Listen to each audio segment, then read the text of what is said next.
Welcome to Self-Perfected.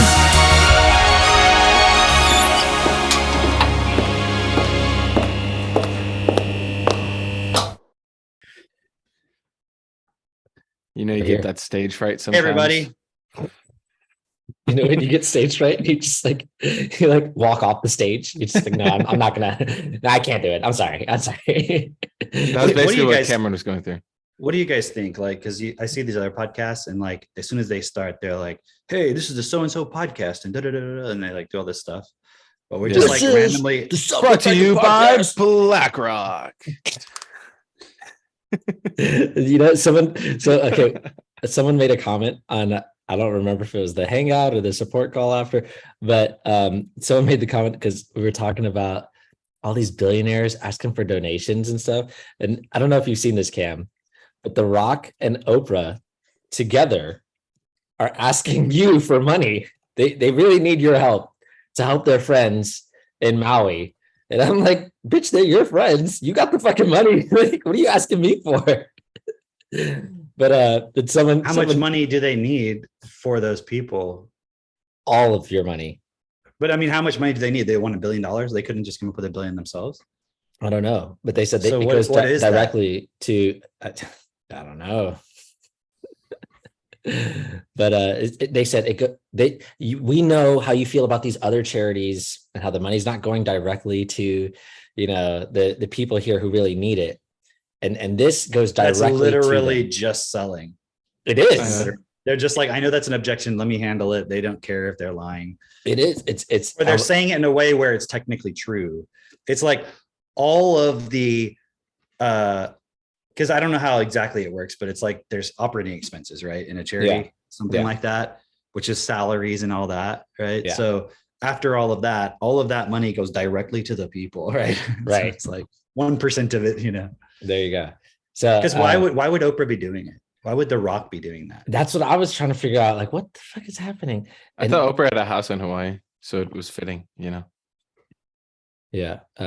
I don't know what that means. Oh, I know what that means, Christine. Okay. All right. Well, fuck it. Whatever. Drake, there's like a punchline It's to your the. own I private remember the conversation. joke. There was a punchline. There was a What's the punchline. joke? What's the joke? You can deliver it, Mitch. Go ahead. I don't remember how you set it up. I just remember the last word. I thought you were good. It's just like I only know the punchline. Okay, because it's Oprah and The Rock. It's BlackRock. You get it? The Yeah. You So know, this message As is a brought white to you man, it's by more funny when BlackRock. I say it. What you than should when have Drake said is, oh, you heard about Oprah and Dwayne Johnson asking for money for Maui again. Just another example of BlackRock trying to take the little guy's money. Damn. See, that's like reverse joking. It's like you have a punchline and then you think of the best setup. I think Yeah. that's how all joke writing works. Really? I don't think anybody works on the setup and is like, what punchline could I make for this? Like, the I punchline wonder, is the I point wonder. you're trying to get across.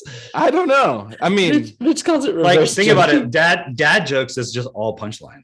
Yeah. Okay. What about Mitch Hedberg jokes? Mitch Hedberg. the fuck is Mitch Hedberg? You don't know him? What do you mean? I think I heard of him. I don't know. He's the guy. Clearly, he's he's not good enough for me to watch them. And I have a No, very I think- I don't know how you would classify that. Hey, you What? want to know who's kind of funny? I don't know what his name is, but I think it's like Trevor Wallace or something. He's on Trevor Facebook. Noah. No, fuck that guy. He's some dude who looks okay. You know how on Facebook at the bottom there you accidentally press the button on the app that makes it go into the videos. The second one in here, right? You click videos. That's a very specific accidental. Okay, yeah, Trevor Wallace, that's his name. Oh, this shit's so funny. It's okay for Wait, Okay. show me him. I think need know who to you're find a talking picture about. of this. Is he the one that's always like, or well, This guy. yeah, that's what I thought. Oh, that guy. That guy's actually so funny. He's like everybody who drinks Pepsi or like Diet Right. Coke or something. And like, there's some of them that like, it must be because I'm a millennial and I like get the exact humor he's making. It's actually really like, I think almost he's- cried laughing a few times. He's pretending like you're not a millennial, Cam. He's like, that's like, No, I don't care what's a millennial. I know average. No, viewer. no. Our He's average like, viewer. It's It's Why are you obviously assuming Gen I Z. don't think it's funny? There's some of them that are just so funny to me. You wouldn't get them, Cam, because I'm a millennial.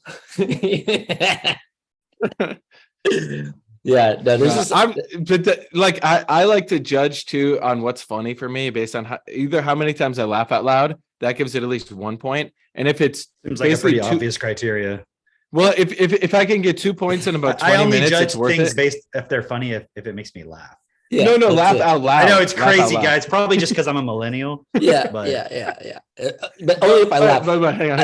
I like how Mitch keeps saying laugh out loud. Only if I laugh out loud. Well, because nowadays, you guys, LOL has been just bastardized because people say LOL, but they say it's spiteful. If you're laughing in your mind, how do you know? How can you trust that? That's your mind. Seriously, that's it's about the physical. It's about consciousness. Right. If you don't physically laugh, but no one used to call that laughing. Like when you're scrolling on your phone, and you're like no one used to call that laughing, right? Yeah. That's smirking. But that's only since we've had social media. Two very important things. One is then if I laugh to the point where I actually start crying, that's like at least 3 points alone. So that is you have a point that's system? how I have a point system. I'm not only Mitch would like break down. This is how something's AI. Only Mitch can make laughing into like I have a point system for laughing. Okay, you get 2 points. All right, very good.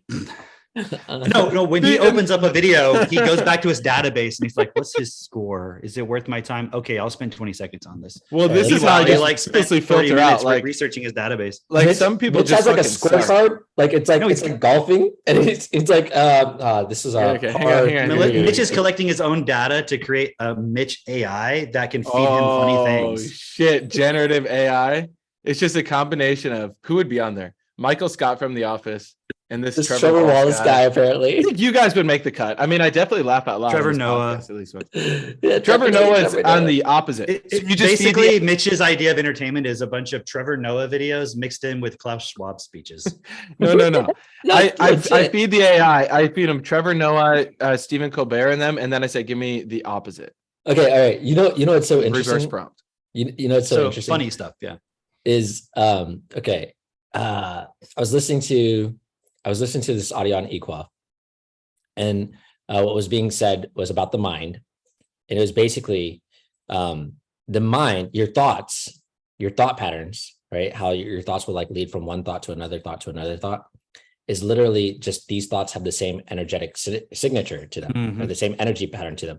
And so you spend enough time on one thought, it leads you to this other thought. It's literally like an algorithm in your mind that is just like, you spent this much time on this video or this thought or whatever, we will feed you another one. It's legit. Like we've only just created an external reflection of our mind. That's why Bernard said that like technology is the externalization of the mind. And it took me a while to really understand that, but it's literally just following the same pattern. Also it's the deeper true understanding of like in Your Wish is Your Command, when they say that when you have a thought, it attracts other thoughts, right? That's the real point behind it. So I was making this point yesterday because I've been listening to a bunch of audios on Equop. Now it's so crazy. Cam, do you remember? I know we talked about this last podcast, but do you remember when you were like, you should listen to Equop? And I was like, I don't listen to women, first of all. Second of all, no, I can't understand any of that stuff. So I remember even Drake, the first time he came to visit in Minneapolis, I was like, dude, like, are you into this EQuap thing? Like, this is pretty cool. And you're like, I literally fall asleep. I have to go on a run if I'm trying to listen to it. Like, I don't listen to women. I was like, you don't listen to women? Yeah. It's a whole thing. Don't listen to women. Meanwhile, I'm like listening to Abraham Hicks, like, oh yes. Or like the fucking chef women, when you were in that phase. No, definitely not. No, women chefs. No. That's a hard no. And it's definitely against women, but like women in professional kitchens just don't mix. It doesn't work actually. Like as far as I thought women were good in the kitchen. So how does your logic? At home, they're great, but not in business. In business, it's okay because it's kind of like this is what's going to get me canceled. Here it is, right? Let's go. But like in a kitchen, turn it up. In a kitchen, what I found is it's basically like a business, obviously, in a professional setting, right? And it's like a woman trying to be a CEO. She tends to be, and kitchens are, you tend to get like the kind of humor that you get, the kind of like hard kind of personality that you have to take on to work in a kitchen, because you're standing next to a fire, you're sweating all day. Everything's got to be timed very specifically. You've got sharp implements around you, and the like tensions are generally high. Those people generally drink a lot, and so you got to be able to kind of be run with the worst of them, essentially. You know, you're working late nights, you don't get home sometimes till like 2 a.m. because you got to clean and all this stuff, and then you have a drink afterwards, you go to another bar, you know, all those sorts of things. And so when you're working in the kitchen, those guys really respond to masculine energy, right? They really respond to like, do this and like, you know, a lot of chefs, the way they talk to you, it's like you're getting an order. A chef means a chief, right? That's literally where the word comes from. And so you're getting an order from like the top of command, like do this. And so it's basically like, imagine a woman general in the military, you know? And so you're not expecting, like, it's not going to be like this, oh, you know, this, can you do this for me? No, they have to be hard. And it just comes off like really like bitchy. Like it's always bitchy.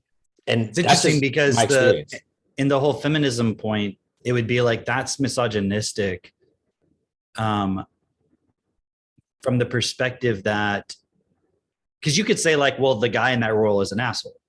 Oh, for sure. But they are. But the point you're making is that you'd rather have the asshole be a guy than a woman. 100%. And that would be considered misogynistic. Okay. Even though you're not saying something, you're saying something negative about both. Like in the sense that they're both being a jerk or an asshole or whatever. It's just, but then you say, well, they're being like a bitch, but you wouldn't say that about a man. And it's like, because there's a difference between men and women. And so it's a very subtle difference. It's kind of like why there's not a lot of really funny women, like in terms of comedians and stuff. Yeah. And it's not that women can't be funny. It's just the role of a stand-up comedian is kind of a similar point. It's like a masculine type thing. And so it's like you're trying to intermix a feminine into a masculine. And it's interesting because there's this whole, I mean, we talk about it all the time, but it's like there's this whole point of there is no difference between, it's not even that there's no difference. Like men can be masculine or feminine and vice versa and so forth. Which is true. That is true. But that doesn't mean it works in the best way. Right. You know, and so like a perfect example, we were talking about this the other day, is you have all these women entering the workforce now. I mean, not entering it, obviously, it's been going on for a while. I saw this Facebook meme, and it was I was going to look it up, but I probably won't be able to find it. It was something like, it was like one of those 4-panel things. And it was like in whatever, 1950 or whatever,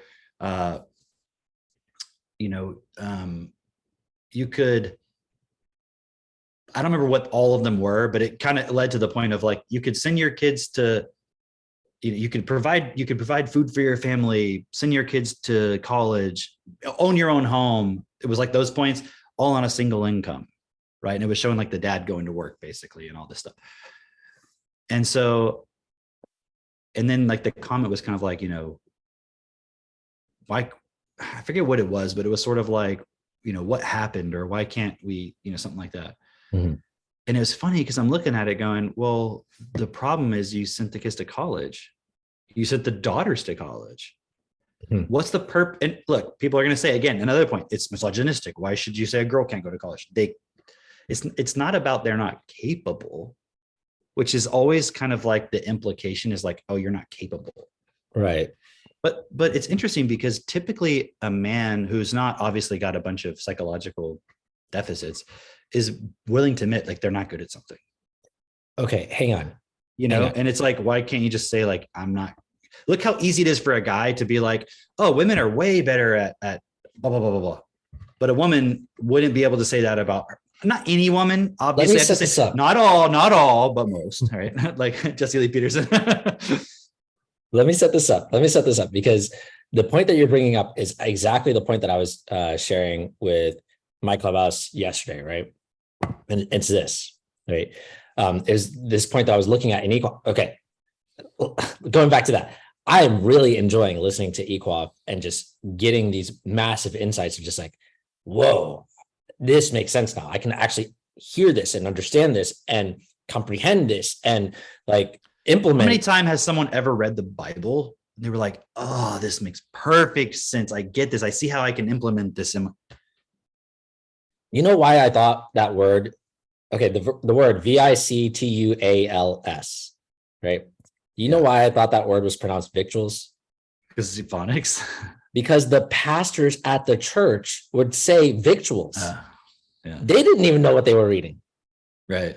You know? I don't even know what this is. So fiddles. It's is fiddles. how you say it. Which is actually fiddles. Yes. But like, what kind of church are you going to? It's a word in the Bible. It's a word in the Bible. Oh. Yeah. And so depending on what translation you read, I suppose. If you read the King James version, vittles. It's like Skittles food. With a V. Yeah. Okay. It means food, actually. So yeah. But okay. So when I saw that word, I'm like, I heard that word before. I know that word, victuals. No, that's just every pastor at church would call it victuals. Or they're reading the passage and the victuals. You know how you guys always have your amazing wives bringing you stuff on the podcast? Oh, for the first time. Let's see. You get so full. Okay, go away. I'm kidding. Hello. Hey, Katie. So Katie. No, they like that. They like that shot.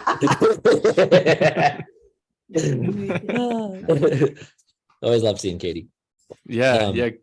Katie, it's been since episode 42. She's gone already, bro. She's gone. Well, she couldn't hear you anyways. Headphones. Maybe in another 100 episodes she'll come back. When I need coffee in 100 episodes. Yeah. You need your vittles. There you go. See, you're using the word perfectly. Anyway, learning ability. But it's spelled victuals. Kind of like, I was gonna say like rituals, but it's not really the same. But it looks like victuals. Is it a Latin word though? Is it a Latin word? Probably, I would assume. Seems like it. I don't know. Yeah, but it's pronounced vittles. Anyway, well, that makes no fucking sense. But okay. So, the point I was making with that is just like, even the freaking pastors didn't have that. It makes so much sense. You know when that happens for them, when they're like. To be fair, you went to a lot of black churches. Not really, no. I did go to a lot of black churches, but I also went to a lot of white churches as well, and Hispanic churches. I went to all the churches. I feel like there's another joke about Black Rock because Peter was the rock upon which the church was built. It's in there somewhere. We'll find. That's actually where the name. There. Did you actually know where the name Black Rock comes from? No. It's fascinating. I got it from the Steven Schwartzman book. This is not a joke. It sounds like I'm doing some epic setup. No, actually, they were looking at starting. It was first Steven Schwartzman, and I think his name is Pete Peterson, but his last name is Peterson. And Schwartz is black. Yes. Yeah. So Schwartz means black in German, and then Peterson means stone. Peter, yeah. And so they created it, but then Larry Fink wanted to make his own offshoot of it, basically, and because he was like, guys, this Schwartz Peter is not working. We need to switch a little bit. And literally he said, this is at least how in the book it's written, who even knows how much of this is fucking true. But they said, yeah, they were looking, so he was deciding between the name Black Pebble or Black Rock, and he chose Black Rock. Well, this is literally word for word of the book. I think that was a no-brainer. Yeah. Yeah. What's fascinating too is this guy, Peterson guy, who started it with Schwartzman. Peterson's wife was the one who started Sesame Street. Oh. I'm like, interesting. It's like a giant fucking web of these people who wow. all have some influence. I'm working on a joke right now within my mind about phonics and ebonics. Mm, Okay. I that'll think be just me saying that is fucking the joke. Great. Okay. Someone showed me a video yesterday and it was so funny. It was Pete Buttigieg. mean, He was introducing the a little president, right? And then the president comes out and he's like, "Thank you, booty juice." Who said that? Biden? You know what though? I think that is probably how you pronounce it. It's like Beetlejuice. Booty juice. Have you ever seen the word Beetlejuice written down? It doesn't look like No, it doesn't look like it's like Beetlejuice. Beetlejuice or something. Yeah. But what was so Oh, funny yeah. about it is that Pete Buttigieg is gay. Yeah, we get it. Well, I don't think Mitch got it. He didn't know who he was. He was like, "Who's this guy?" I definitely knew Pete Buttigieg. I think it just gay. doesn't rank in his algorithm. Yeah, it's just not even It doesn't like, register. the amount of points that gets is No, Mitch is possible. looking over at his computer. He's got like a little like meter that tells him whether it's funny. So he's like, "Oh no, it's not hitting the threshold." it's like it's like recalibrating your mind to what's best for all. When you're looking at the recalibrated my audio mind. settings and it's like green to yellow to red, that it doesn't even You know go up. those live studio audiences where they have like the applause, like Yeah. whatever. Yeah. That's gonna be like Neuralink in the future. It's gonna tell you, it'll be like laugh. There you go. Mitch will go, I mean, isn't that Huh. That is how your mind works, anyways. Yeah, exactly. Especially It's when like it comes the to like whole- being offended by stuff. Oh, yeah. Definitely. You know, when triggered someone still disrespects you. by how Cameron said ebonics and phonics, and Drake said women shouldn't be in the professional kitchen. "No, they shouldn't. They shouldn't. Stop." Be offended. See, but look, the whole thing about Sesame Street was all about like trying to care about people, but not really actually looking at the reality of how children learn. So let me tell you about And now this it's become a Epoch. fucking gigantic brand of just selling fucking Elmo dolls and shit. There's no education in it. It's like that's the how can I say it? It's like Well, it's like Disney. that's like Disney. That's the power It's of- about magic, That's the power but of it's the not. brand. There's no magic. Yeah, that's the power of the brand. Is like they initially made the linking really hard, or at Right. least made the perceived value of it, and now it's just. And you whatever the can fuck they watch, you want. can read all these books on branding and stuff, and they're not telling you to be I don't want to say truthful. They're not telling you to be like self-honest within it. It's more like, how can you trick the person into making this association, whether that's the reality of it or not? Do you see what I mean? Yeah. So like the association with Elmo is like, "Oh, my kid likes to learn." Right? Yeah, the association with anything Sesame Street. You say Sesame Street, people automatically within them is like, oh, educational. How is it Yeah. educational? Just because they put some letters every once in a while, like, Yeah. Like Yeah. my kid likes And to. everyone else is doing it, quote unquote. dude. Okay, you know how we did those complaint letters to TechnoTutor? Yeah. I have to give a formal public complaint about TechnoTutor. My kids, so Seneca will be 5 in less than a month. Next month's October, right? Yeah. Mhm. Less than a month, half a month. About a month, Max will be 7, which is crazy. Isn't that crazy, Drake? Yeah. That is. Remember when you saw him when he big. was like 2 or something? Like he just turned 2. That was like the first time you met him, right? Actually, hang on. I may have. Okay. Because I came actually before Seneca was born the first time. And Yeah, then, that would have been right before he was 2. yeah. And then right after as well. So it was like, Okay. yeah. Anyway, I was it's looking at just the timeline crazy. of that, but yeah, it is crazy. Yeah. Why was I bringing that up? Oh, my complaint. My kids will not stop playing chess. They will not stop. That's They amazing. will not stop reading chess books and watching chess videos. That's awesome. So I mean, think about it's like a whole. Why do you think I'm trying to learn chess right now? Because he's gonna beat you by the end of this year. Dude, yeah. Because you had messaged me, said he'll be beating you within the year. And I'm like, Yeah. like a year or the year? The year. The year, yeah. Yeah. Wow.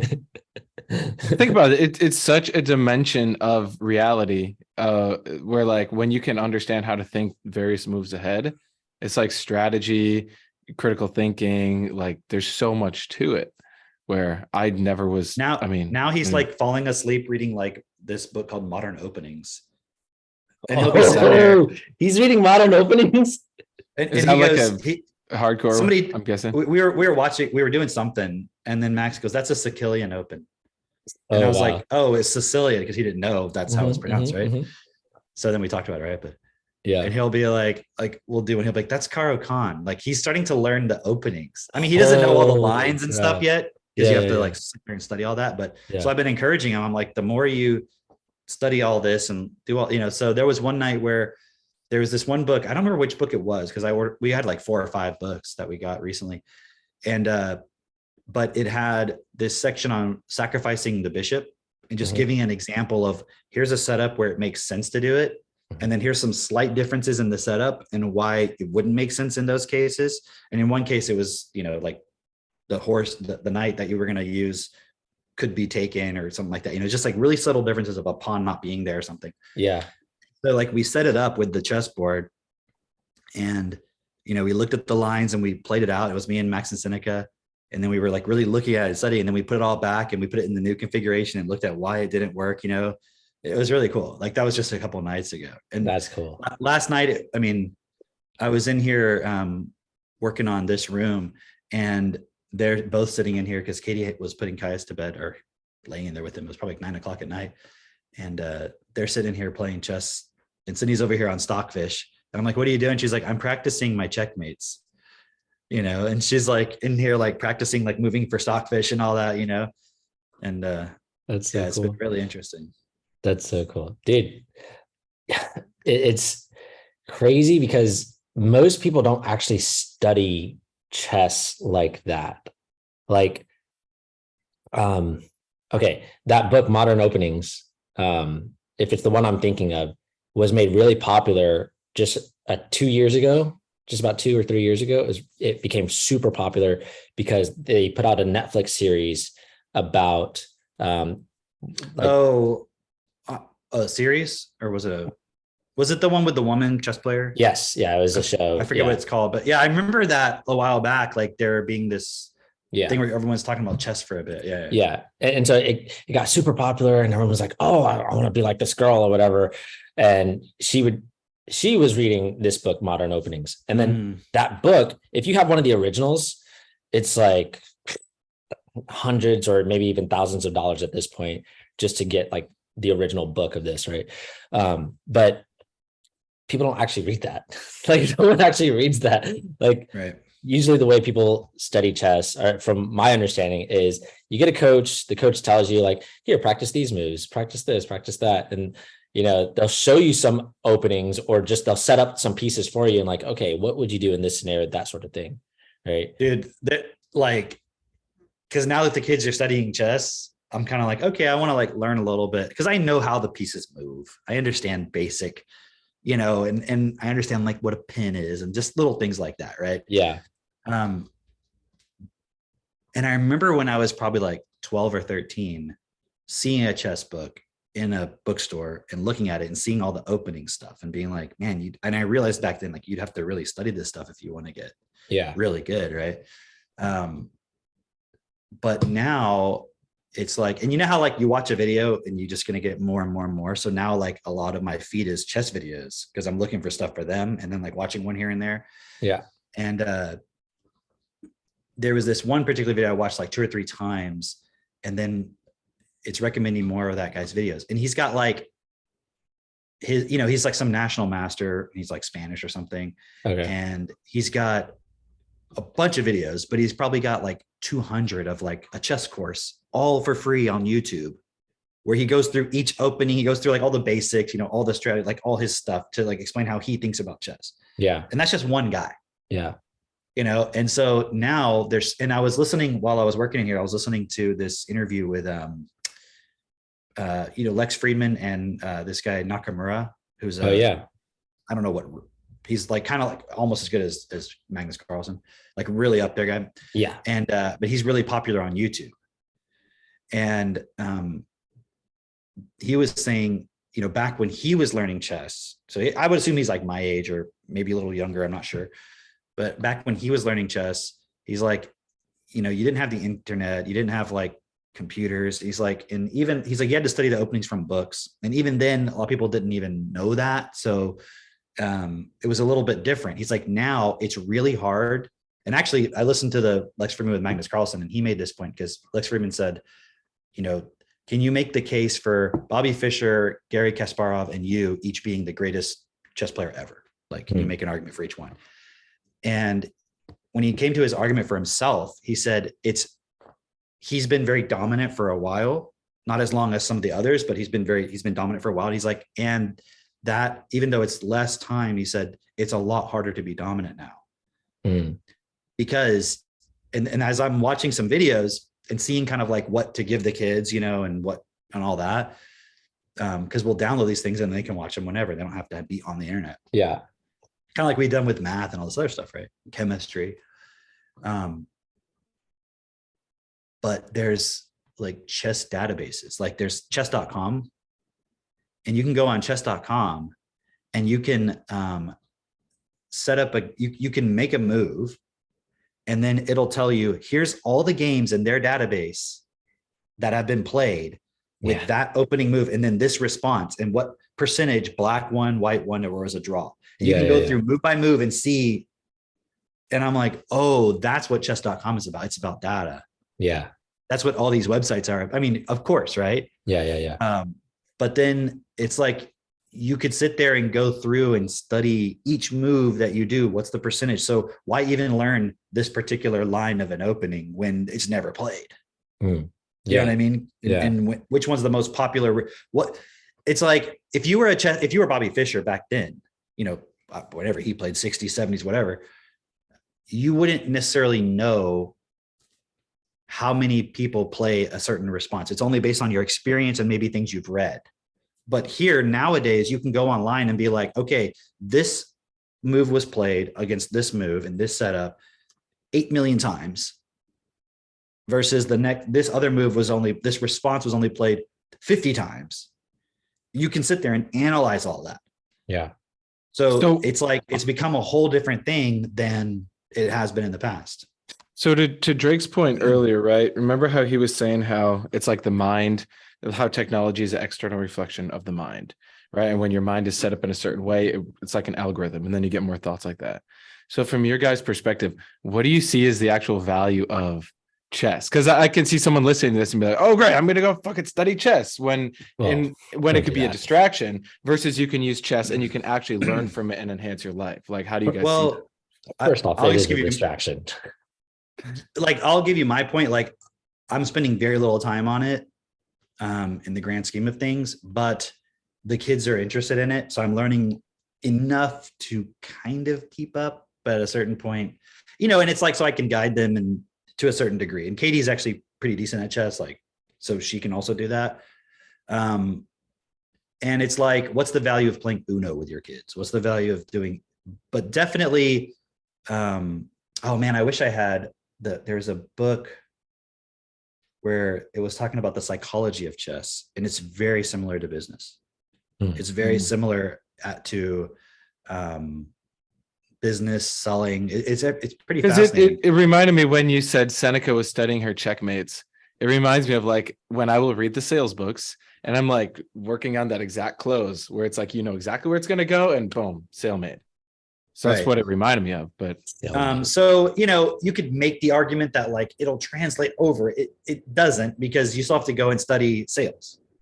Just because you're good at chess doesn't mean you're going to be good at selling. Like, even though, but it's long-term strategic thinking and this and that. And it's like, yeah, that thing can be applied and can be a factor in many different things.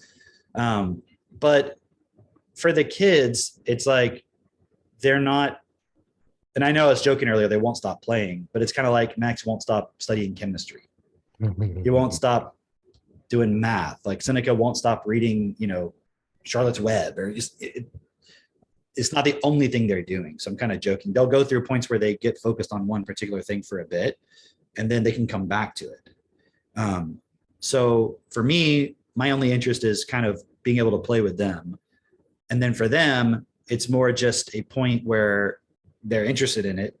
And then Max went through all, like, we went onto Chess Kids, which is like a website for like lessons for kids. So they have like a little thing in there, and we took all the vocabulary because they have a glossary about their vocabulary. And it ended up being like 10 lists of maybe 10 or 15 words each. And he went through and did all the vocabulary on it. And I watched him do it. Like, he was sitting over here at the computer doing like a list of each one was like 10 words.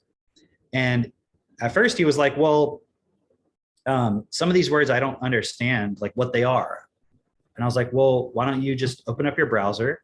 Because he was like, I looked up in the dictionary and TTA is not in there. I'm like, it's not going to be in there because it's the like closed game. That's not a word typically in any dictionary, right? Yeah. So he just opened up a browser and we went to like the Wikipedia chess glossary or whatever. And I'm watching him while I'm in here for like an hour. He's over here doing his list, and then he's like looking at the chess glossary, like looking at the terms, and then going back and going back to his TT and going back and forth on his own. That is so cool. On his own, meaning I encouraged him to do it, but like I'm not sitting there with him making him do it or anything like that, right? And so he's already gone. And I told him, like, if you do that, you're going to become much better. You'll be able to, when you study this stuff, it'll make even more sense. And he knows the value of TT, but I had to get him to understand why he should do it with the chess specifically, right? Yeah. So it's just another point where it's a thing that's out there in the world. There's I wouldn't say there's more value to it than anything else. It's a video game. Yeah, but in a lot of ways, it's better than a video game because a video game is it is definitely a creative thing. You have to learn stuff and apply it. In itself, the activity itself, what are you creating or producing? Nothing per se. So it's just a game. Yeah, it really is. And it's interesting to look at somebody like a Magnus Carlsen, where you realize their whole life essentially is just playing this game. Yeah. And everyone would be so mesmerized by that person. But it's literally just a game. Yeah. It's just a game. It's just moving pieces on a board. And it's like, they take it seriously like it's fucking war. You know, and they're super competitive. And it's like this whole thing. I'm like, it's literally just moving pieces around. You could be like, well, but you understand strategic and everything. And I was listening to that Nakamura interview, and he said, basically the top 30 chess players in the world can make a living at it. Wow. So think about that. There's so many people that top play 30, chess. and you'd have to be fucking good to be in the top 30, like real good. That's like the top 30 tennis players, you know, or the top 30 NFL or anything, you know. I mean, I know it doesn't translate the exact same thing, but I mean, top 30 chess would be like the top 2 NFL. You know what I mean? Like it's how many people play chess? So many. And anyone could do it professionally per se. Do you know what I mean? Like anybody could decide they're going to go professional. They're not necessarily going to succeed. Yeah.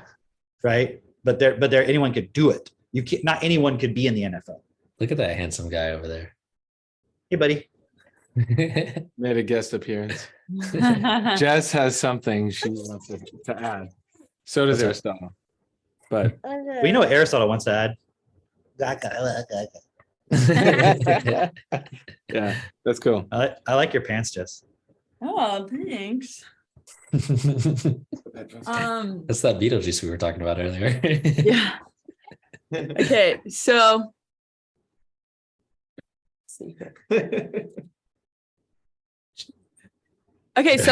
update for everybody. Aristotle started walking last week, and oh yeah, that's right. That's awesome. Shit's been going down at the house. How old is he now? He is 11 and a half I months. was gonna say he can't even be a year yet. Wow. Yeah. So he's when is his birthday? on the September 25th is his birthday. Okay. That's right. So I've been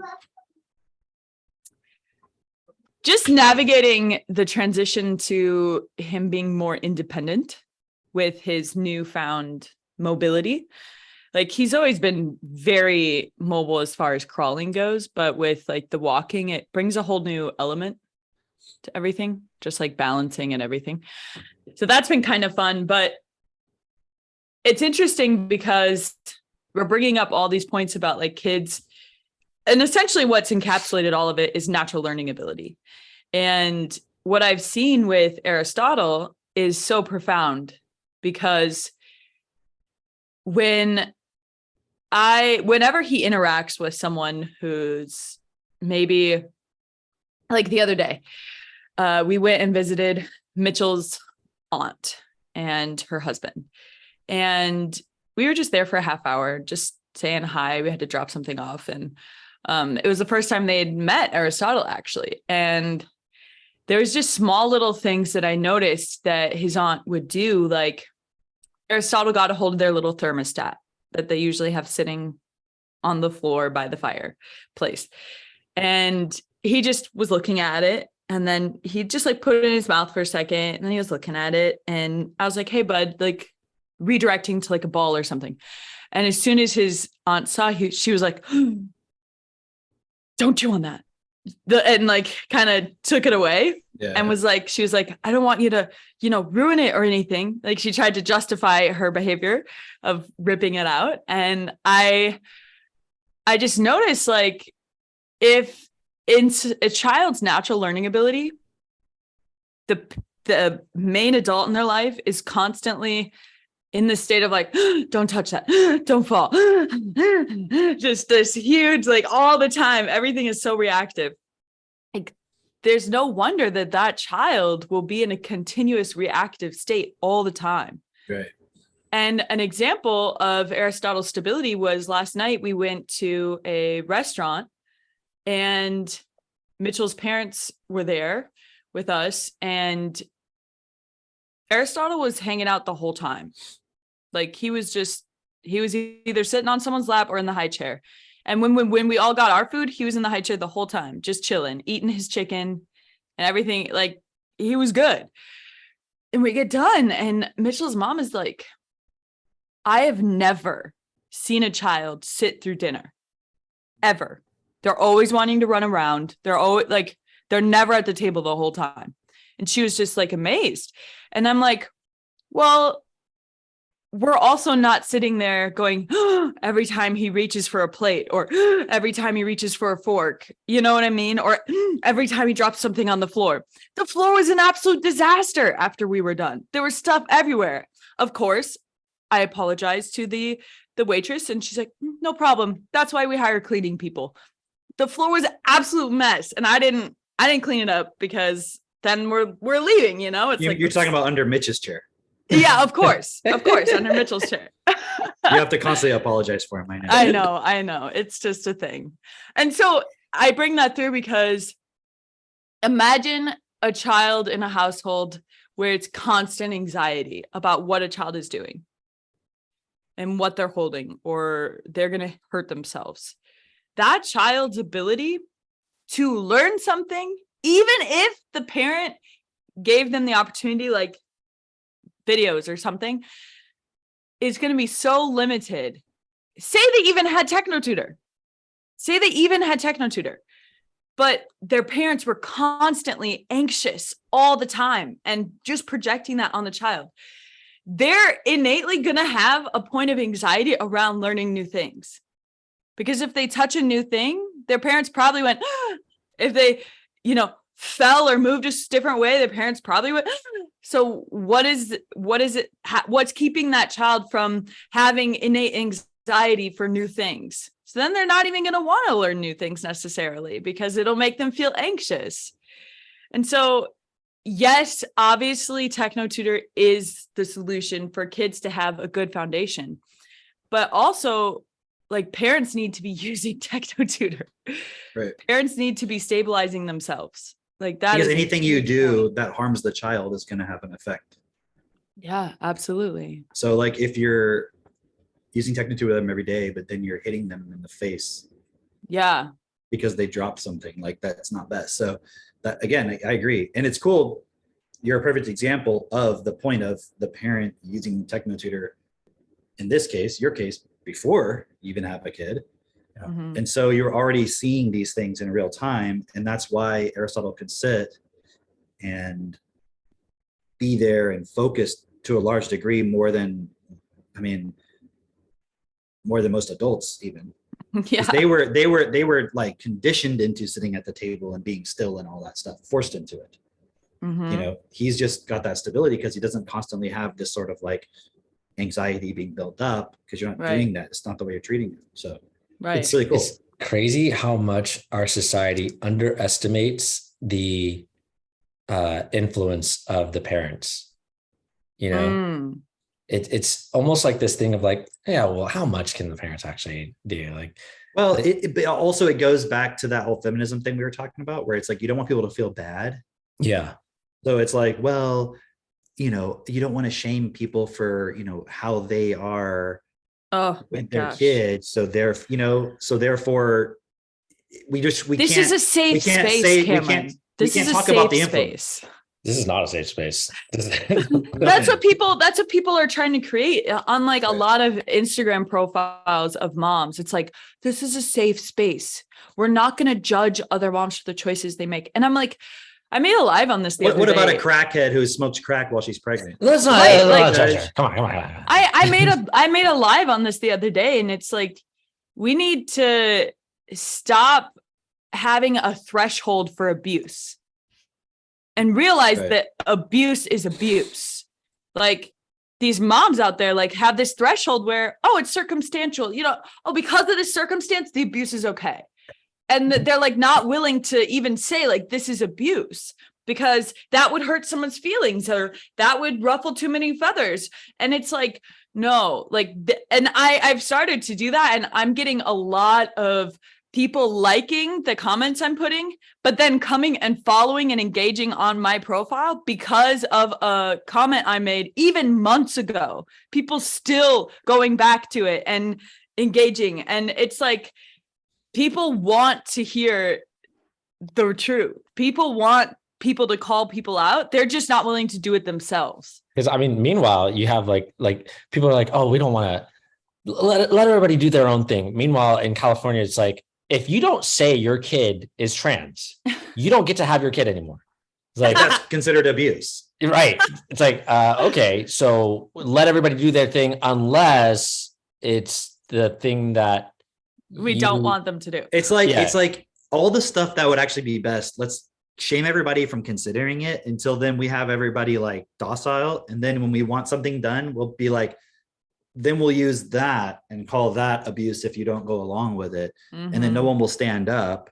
It makes zero fucking sense. So it's abusive to not affirm the child's gender that they believe they are, but it's not abusive to put them in front of a TV or an iPad when they're 18.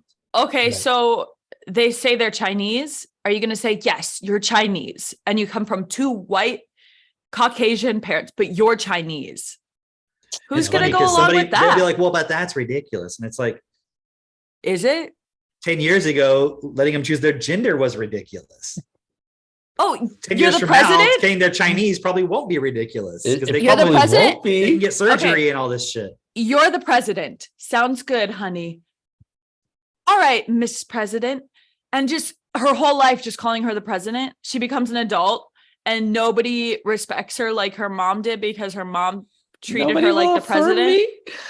Nobody will affirm me. It hurts so much. Well, none of it makes sense until you realize what's the point of it.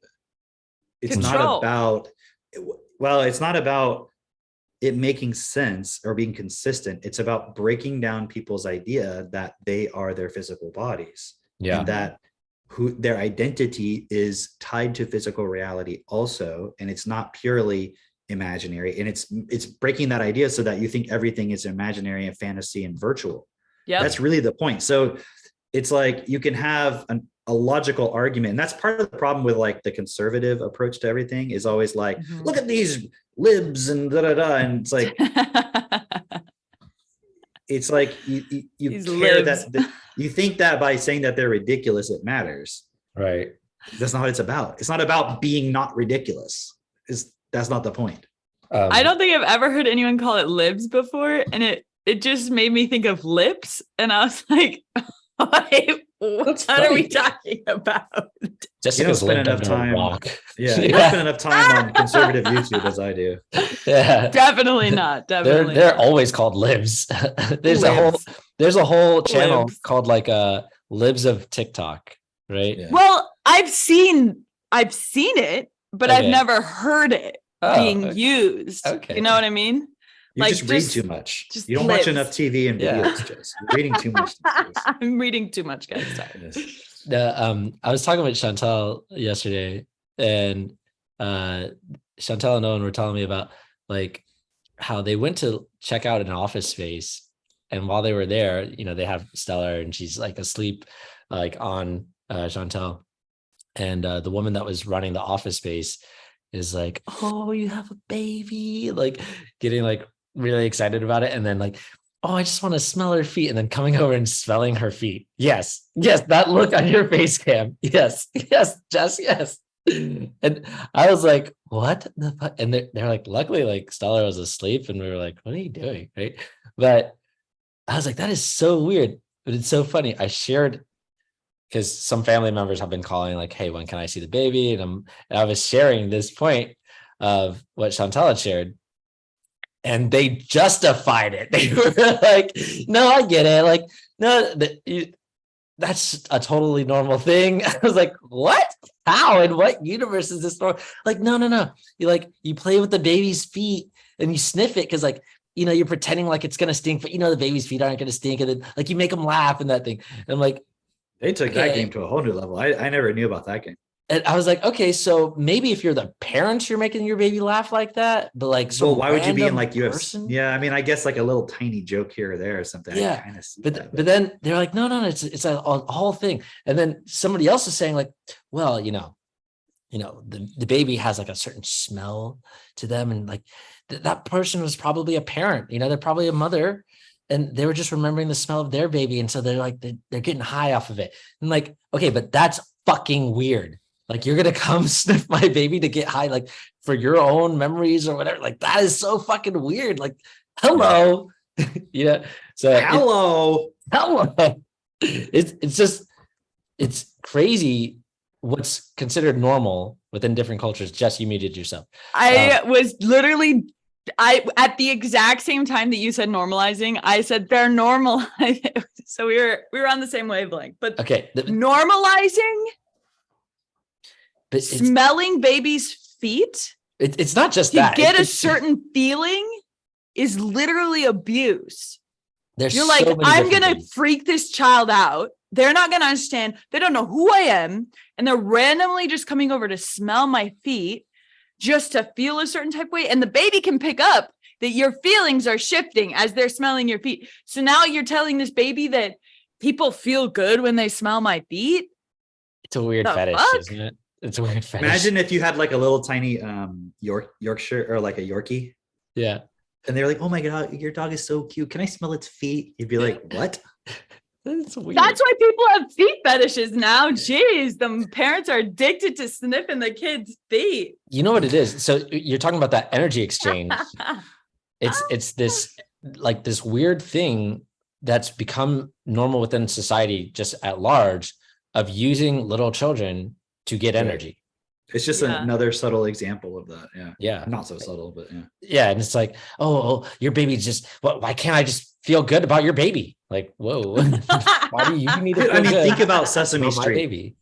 I don't know what company owns it, but like imagine Sesame Street. And it's like literally we're going to exploit children's fascination with toys and fuzzy puppets and stuff like that just to extract money from their parents. Yeah.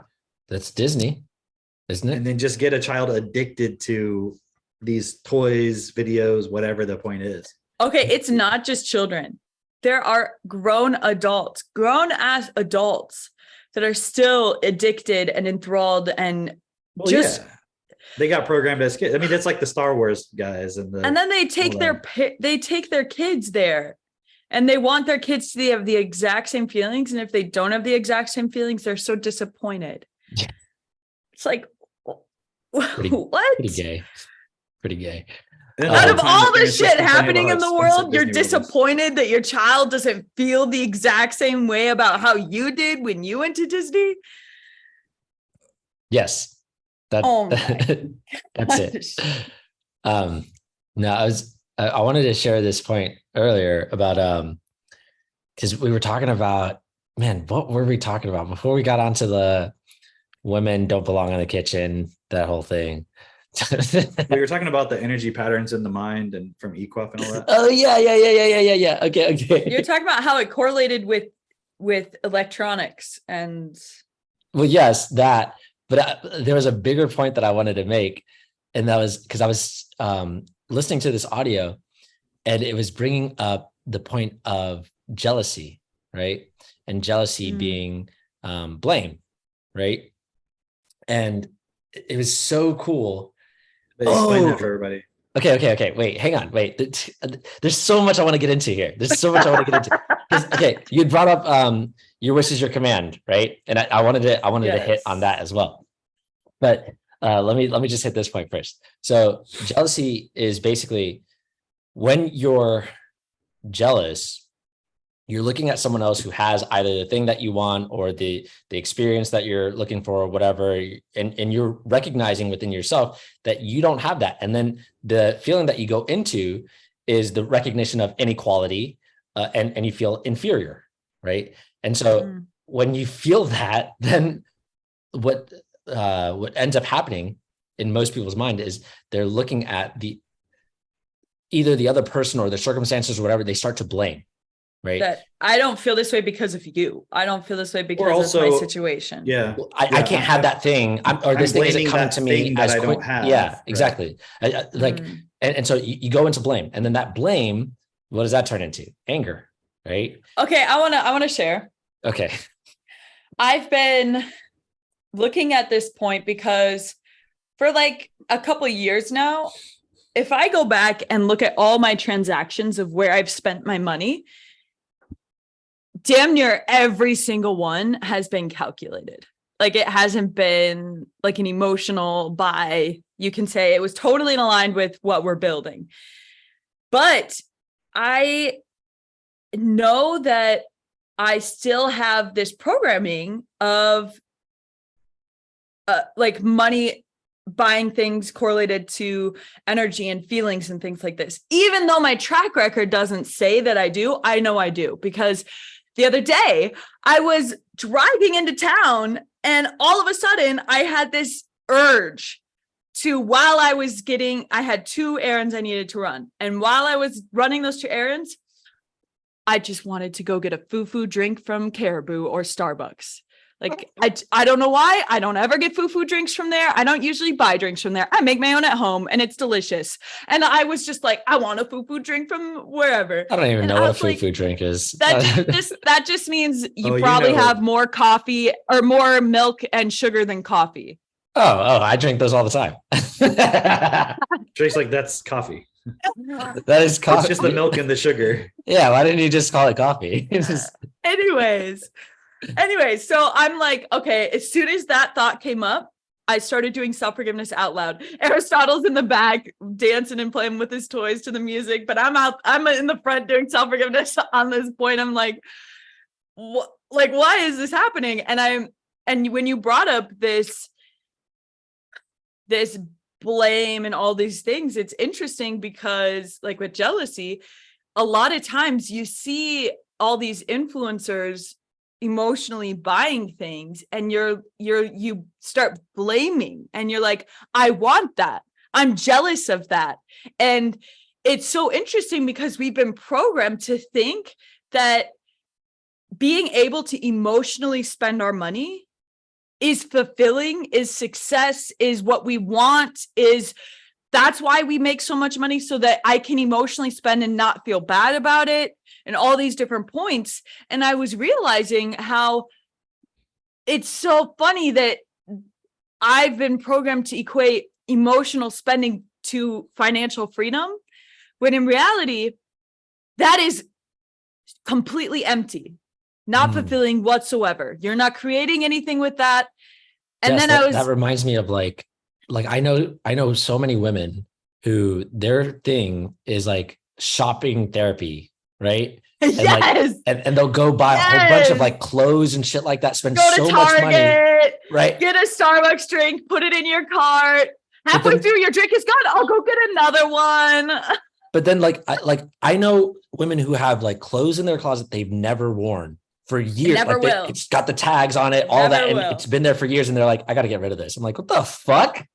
Like, that's a fucking thing. That's crazy to me. Yes. You know? Yeah. And so then I was realizing how much more fulfilling and real and measurable it is when you buy something based on what you want to create and the vision you want to bring into fruition and your purpose and all of this. It's like that brings you real freedom, because then you're not aimlessly spending your money on something that is completely pointless.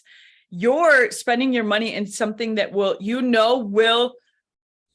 ultimately create more, ultimately do more to bring your mission into fruition, like I was saying. And it was just a really cool point that I was looking at, because so many people have so much jealousy to all these influencers who can emotionally spend their money. So let me bring it back to where And I then was the going with this. influencers emotionally spend their money to emotionally manipulate people to follow them. And so it's like this endless cycle. So you get this like FOMO, right? It's Yeah. like, it's interesting because it's actually the same point where you get this FOMO of like, that's what causes you to go buy a whole bunch of shit. That's what causes you to like be focused on so many things that are irrelevant to your life actually.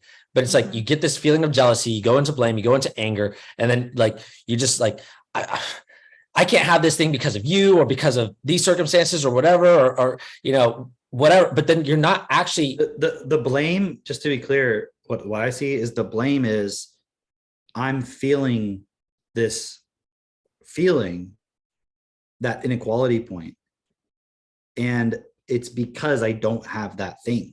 Yeah. Does that make sense? Because somebody might be like, well, I'm not blaming that person for it. It's like, no, you're blaming like the situation, whatever. So you're blaming the feeling that you have, versus you could look at somebody on Instagram who has this great lifestyle and not feel jealousy. But where does that point come from? It comes from that inequality. So the wrong solution would be for someone to be like, well, you should just not feel angry about it.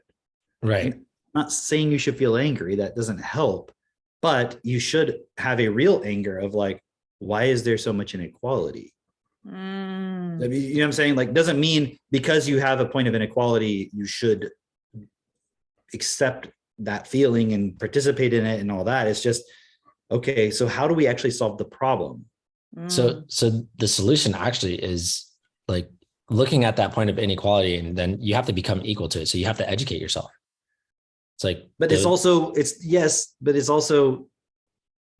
the world is in a state of unequal education. Well, and that's why the money system is the way it is, why some have and many don't have. Yes. So it's not, and I'm just saying that for those listening to not go like, well, okay, I educate myself. Yes.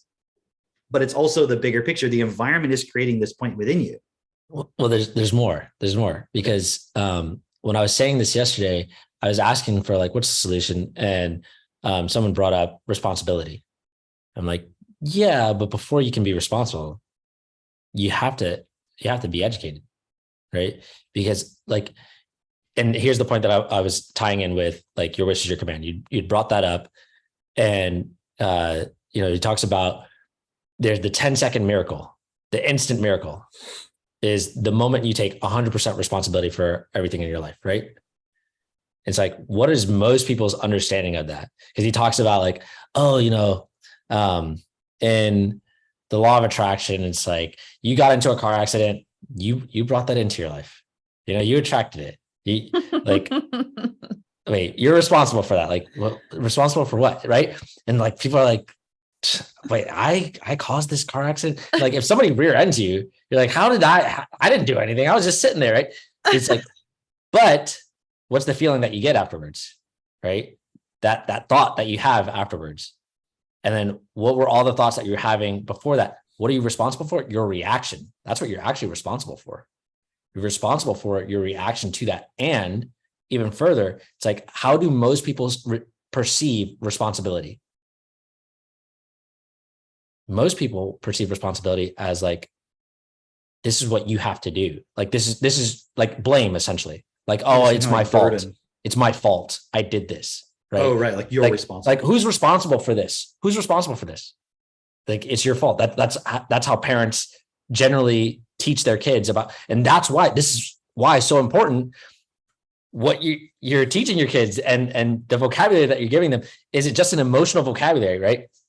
But further to the point, it's like, okay, your understanding of responsibilities, you're thinking this is my fault, but you can't take responsibility if you're not properly educated. Case in point, parents that grow up, I've been reading this book, Unconditional Parenting, really great book. And it just kind of shows how we're always talking about, we talk about polarity and just, you think, if I don't do this thing, then I got to do the opposite. But it actually ends up in the same place, right? Well, one of the points that's being made in this book is parents that grow up with their own parents being very hard on them, very much like, you didn't do this right, you need to fix that, you need to do this, blah, blah, blah. Like, that's not good enough. And then their parents don't praise them. They feel like nothing that they ever do is good enough. Like they have to earn their parents' love, right? And so they think that the solution is, I didn't get enough praise as a child. My parents were too hard on me. I didn't get enough praise. So their solution is, I'm going to praise my children. And so then, and I'm never going to be critical of them when I tell them they're doing something wrong or something. It's like, and so they're like, oh, great job, honey. Oh, you did so good on this. When those kids grow up, they ask these kids who they grew up like that. When they grow up, what do they feel? They feel like nothing that they do is good enough. Is good enough. They have to earn their parents' love. But also it's not just their parents. Think about how that correlates to the workplace. 100%. They would constantly need to be affirmed for everything they do. And I actually heard this podcast by Andy Frisella, and it's actually become a really big issue because there's so many workplaces where people natural affirmation of the job description done is your paycheck. Because you sign a contract to do this X work and thus you get paid. And so you won't get paid if you don't do X work, essentially, is what that's saying when you get hired for whatever, any kind of job.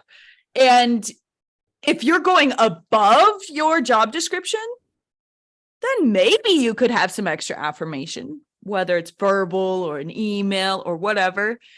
Now, if you're going just way above, then I would say potentially that's something you could definitely get some affirmation for. But there's this growing group of people in the workplace who simply want to be affirmed for the description of their work, like the baseline, what's required for their job. Like you needing to be affirmed to do the baseline amount of work shows to me that you're probably needing affirmation for doing anything in your life. Okay, so doing the baseline for your life. Check this out, because it goes even deeper than that, right? This author actually looks at this point within the workplace, and this was years ago, right? But takes it even further. It's even that point of you needing a paycheck to go to work is a reward system. Yeah, it's essentially, look at this. And I understand this is the system that we have, but this is the understanding of where this system comes from, is because this child needs praise and affirmation all the time. You're not doing things because you see the intrinsic value of it. You're doing it for the reward. Yeah, that's the problem. We have an entire society that's based on that. So even if you're not looking for I'm getting praised at work, but you go to work for the reward of getting a paycheck, not because you can just do things that are valuable to you, that you see the value in. That's like taking care of your physical body just because you want somebody else to compliment you on your physical body, right, instead of seeing the value of actually caring for your physical body. Yeah. Yeah. Well, actually, that's a good point in the sense of when we talk about basic income. And people say, well, if everybody had their basic needs met, everyone would be lazy. Right. It's like, okay, so if you don't manipulate them with money, they won't go to work. But then what do most people do at their job? Anything of real value? No. No one's going to be packaging the Doritos. No one's going to be filling up the, hydrogenated fucking mayonnaise. Cleaning the toilets. Well, I mean, that's valuable. Yeah, toilets need to be cleaned. Okay, yes, I know, but in a lot of airports, they're having robots clean the toilets. I don't want to clean toilets at airports. Would you want to clean the toilet at an airport? No, thank you. But they were saying, well, hold on. But what if everybody saw the point? Okay. So you weren't in a competition with a bunch of people who didn't want to clean the toilets. And you were like, every time I use the toilet, I will clean it. Yeah. That'd be fine. But I'm just saying, if that was the case, you could just, every time you use a toilet, you clean the toilet. Like if someone came to your house and took a big nasty dump all over it, wouldn't it be nice if they're like, you know what, I'm going to take responsibility and clean this toilet instead of just leaving it for the person whose house this is? Yeah, totally. I mean, is it overkill to clean the toilet every time you use it? Maybe that's unnecessary, right? But it's like, I mean, if you get a little pee on the seat, maybe just wipe it. Like most guys do that. They should anyways. That's what they do at gyms. It's like you use the equipment and then you have like a little wipe to wipe down all the sweat. Okay, that's something people understand. Like, and I know some people don't do it. I get that, but that's just like they're not considering the point. But that's something where it's so odd. Like we talk about the toilet, it's like, well, that's ridiculous. But okay, what about the gym? Should everyone wipe it down after they sweat all over it? 100%. Well, yeah, obviously. I mean, you're an asshole if you don't. Why is that different? Right. Okay. Now imagine if we took that same responsibility within our entire like economy, where it's like everyone understands how money moves. They understand not just economy of money, but economy of resources, of food, of like transportation, all the stuff that we have available to us. And we were using that for what is best and making sure, hey, you're getting fed. You've got life. Okay. Your life is taken care of. And we all took that same responsibility, making sure, hey, this is why you should do this. This is why we get together and we all put our trash here, and don't just leave it on the road or whatever. And everyone's educated so we can all actually enjoy life together.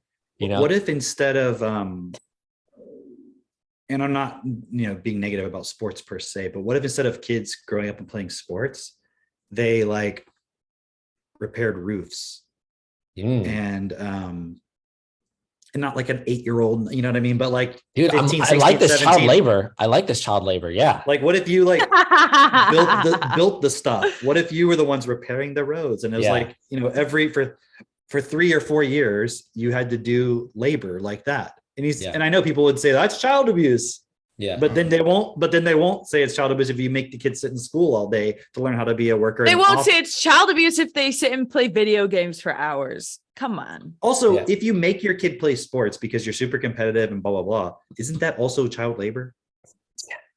Is like training every day and going to the gym and doing all this stuff when you're 17 years old any different than fucking doing like going out in a field and like mowing the hay and all that? So like, we were at the state fair this year and we were walking through all the different animal buildings. And in one of the animal buildings, I think it was either the pig.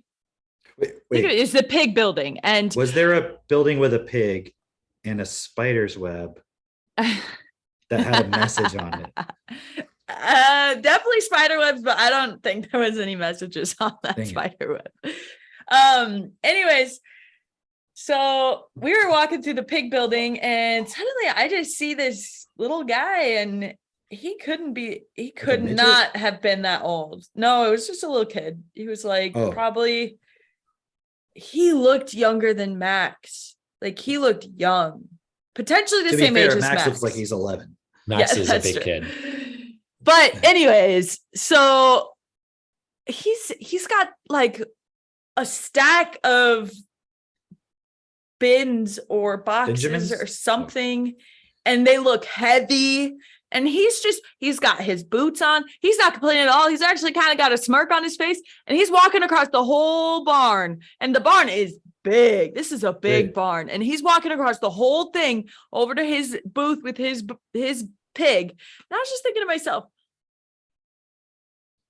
what child at that, not like usually children at that age, one, you tell them to do something like that and they'd be like, what are you saying? They'd get distracted in the middle of doing it. Like there'd be so many things going on that just, the task would not be getting done by that kid. But also he looked as though he had done that a million times. He knew exactly why he was doing it.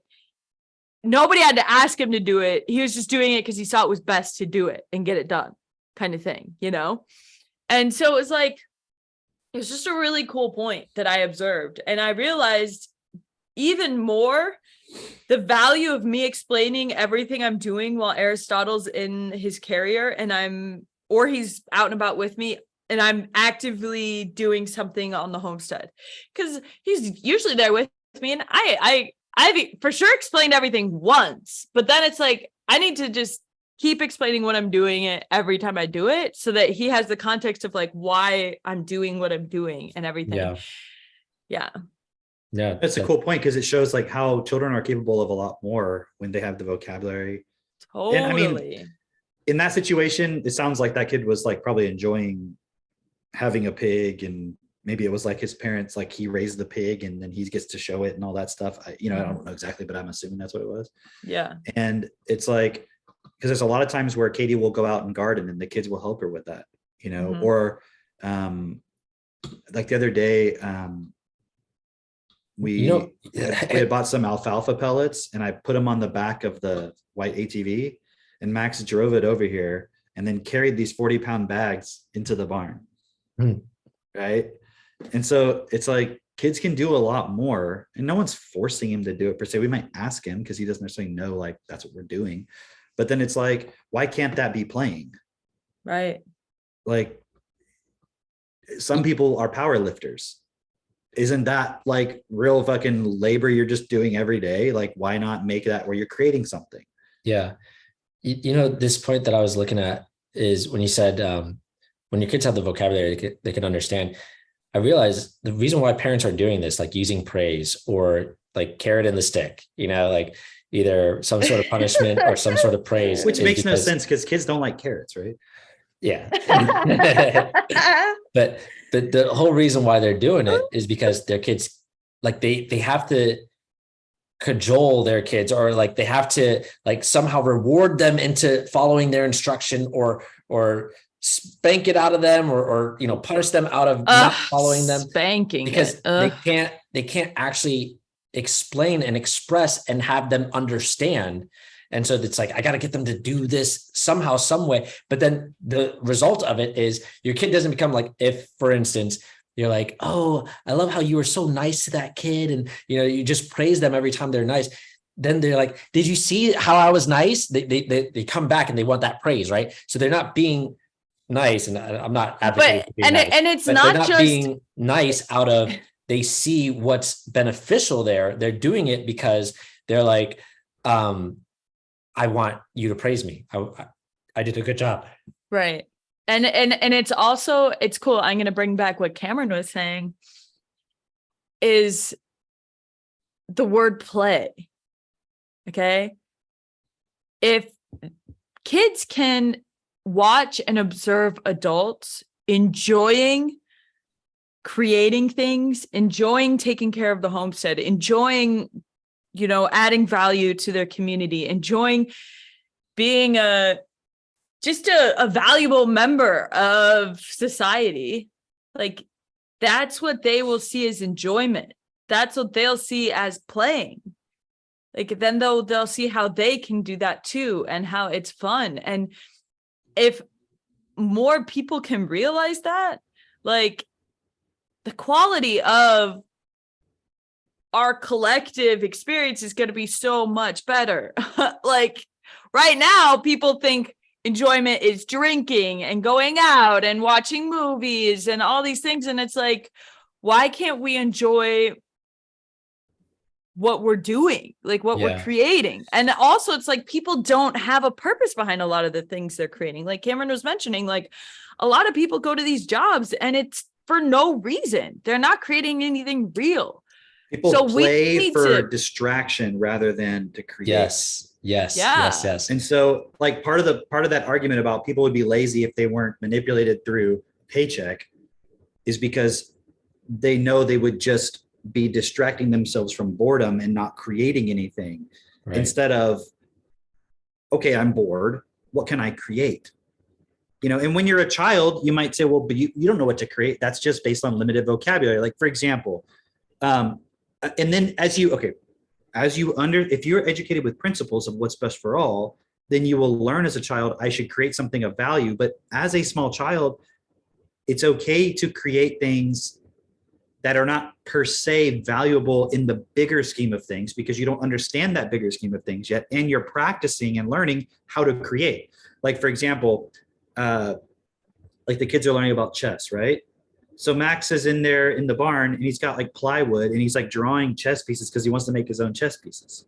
That's cool. That's his playing. Now you might say he's not creating something that's best for everybody, but in the context of what he's doing, he's learning, he's taking the initiative to create something. You see what I'm saying? And so as an adult, that skill of being able to draw something, cut something out, whatever the thing is, you would then be able to translate as you get older and you start to see more of the world and things around you. You see what I'm saying? So it's okay also to build skills. It doesn't always have to be everything you're doing, because developing the skill then allows you to give more. But if yeah, go ahead. I was just going to say, like, because I'm seeing even more so what Jess was saying as far as like her stability, how that's transferred into her son, and just the point of what you said right after that was like, this is why it's so important for every parent to actually walk this process, because you're the one guiding your child to be able to do all these things, giving them the opportunity to do all these things, because otherwise what happens is they're at school, right? And at school, even there's a reward there. At school, you do your homework or whatever, you learn this thing, you get a good grade. That's your reward, right? And how do parents kind of like, take in that information? It's like, oh, I want you to get a good grade. Do this for an A, and make sure you're doing this. And so then the kid's like, what do kids say at school? They're like, is this going to be on the test? Do I need to know this? They don't care about actually learning anything. Oh yeah, I was thinking about that too. The grade point, So like, true. Okay, why do we have grades in school? Why isn't it just, do you understand something or not? The teacher makes an assessment. You understand this, you can move on to the next, like as a guidance point, you can move on to the next point, versus you don't understand this. It's not about shame, but you can't move on. You have to understand this point because we've determined this is necessary to understand first. That's your carrot. Even if you accepted that premise, that would make more sense. And yet, so that's why people go like, I would never put my kids in public school. But you private schools, there's not a single fucking school. I mean, I know there's some special Waldorf, this and that bullshit, but like school still, no matter what private or public, is based on grades. Not, and then if they don't base it on grades, they go, there's no standard. Right. It's like that polarity thing you were talking about. It's like, well, we're not going to judge them in anything. It's like, well, no, you should. Like, I know if my child understands math. Right. I know if they understand addition. I'm constantly asking them questions and we're doing things together. And, everything can be an experience of learning, but also testing. Yeah. It's like, oh, we're going to take all tests out of school. It's like, well, there should still be tests. You should still be tested. Yeah. Like, okay, a perfect example. You can't see it, but there's some curtains right here, right? We're like renovating this office here. And so we got curtains for the different windows and all that. And initially I got 2 curtains for each window, although it's actually 2 windows. That turns out to be way not enough curtain. Yeah. So Katie was like, you need 2 curtains for each actual window. So you have like 2 windows next to each other. I just got 2 for the whole thing, if that makes sense, right? Okay. So you get 2 and you need 2. So you need 4. Literally it's 2 for each window, but just to me, it looks like 1 window, but it's actually 2 separate windows, right? Okay. And then we have another set over here. So last night, because I had to go get more curtains for this other window, and Seneca, we were in like getting ready for bedtime, and she's like randomly, why did you have 4 curtains? And I was like, what do you mean? She goes, why do you have 4 curtains? Like, why are you asking that? She said, because I looked in that bag, on that Walmart bag on the ground, and it said, I saw you had 4 curtains. He's like, why do you need 4 curtains? Right. And I said, well, and I was explaining to her that whole thing I just explained, right? I said, so I didn't get enough curtains. And then she was like, I'm trying to remember what it was she asked, but it was like, I go, okay, well, because I have 2 more windows. And I said, so I bought 4 curtains initially. Sorry, I bought 2 right? curtains. I bought 4. I have 4 windows, Okay. but they're in sets they're like in pairs, if that makes sense, right? Yeah, you need 4 for each set, and you only got 4 initially. So I'm thinking put 2 on this set of windows, put 2 over here, but you start to do it and it's like, doesn't cover it enough. So you need like 2 so you can do it. So I explained all that to her. And I said, so initially I bought 4. So how many windows does that cover? And she was like 2.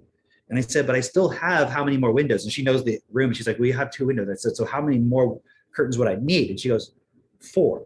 And I said, so do you understand why I got 4 more? And she's like, yeah. Nice. So in other words, she'll be 5 at the. That was like a word problem from like 3rd or 4th grade. You know, sure. I tutored math for a long time, even before I ever met Bernard. And so when he introduced the concept of Technotutor and what real education is and so forth to us, you know, he was also helping us understand some things that are obvious, but not obvious. Because I mean, back then I didn't really know much about reading in terms of really having done the research. I was a relatively strong reader, but I didn't really know a lot about it. I hadn't done the research yet. And so when he was initially introducing these points, he made this comment about reading being physical. And you guys understand that now, but I remember at the time, I was like, it seemed like some weird esoteric thing he was saying. Mm-hmm. I was like, well, you know, reading is physical. It's just like a comment he made. And I was like, physical? I'm thinking, no, it's just mental. Mm-hmm. I think a lot of people might see that. Maybe if you're a researcher, you're like, well, no, I understand the physical aspect. But I was like, well, what do you mean physical? It's like, we have to move your eyes, and your eyes use muscles. And I was like, oh, shit. There's a lot more to reading than you realize, actually. Yeah. And then there's also the physical act of the perception and the processing and all that. It's not actually a mental thing primarily, but it is taught as a mental thing. All school is taught as a mental thing, right? Yeah, but also why did I bring that up? I don't even remember why I brought that up. But well, maybe it's this. You're saying word problems with math. Oh, real quick. Yeah, let me finish that point. So one of the most profound but simple things he said to me was, the reason why people have problems with math, kids generally have problems with math, is the word problems, not the math.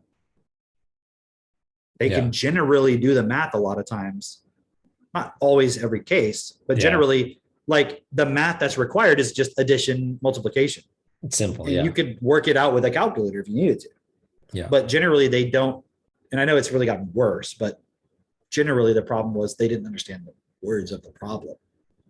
So in other words, whether they could do the math or not, even if you can, if you're not processing, it's like if you're reading a passage, you're not understanding what was the thing said and what's being asked, and you're processing all that easily, you're not even able to do the math. So he said the major problem people have is the words. That's why it's a word problem. It's actually literally telling you in the name of the thing. Yeah, the problem is word. You're going to have a problem with the words. Yeah.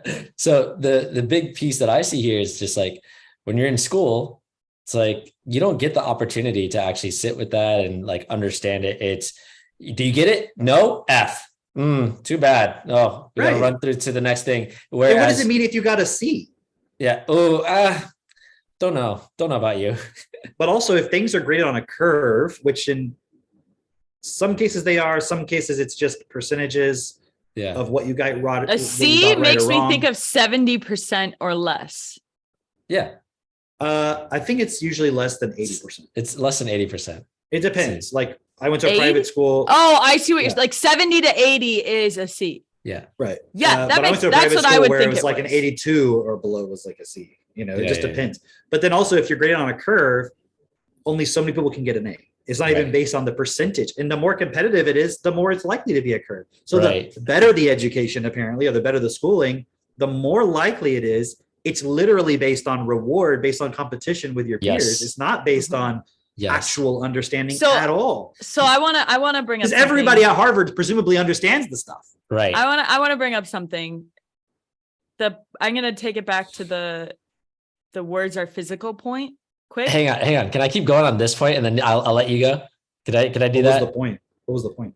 It's just quick. It won't take long. All right. So also another element of that is what you explained to Seneca with the curtains. It's like that word problem. Not only is the words physical because say it was putting on a piece of paper, your little word problem. Well, be clear. I said reading calculating. Yes. I know.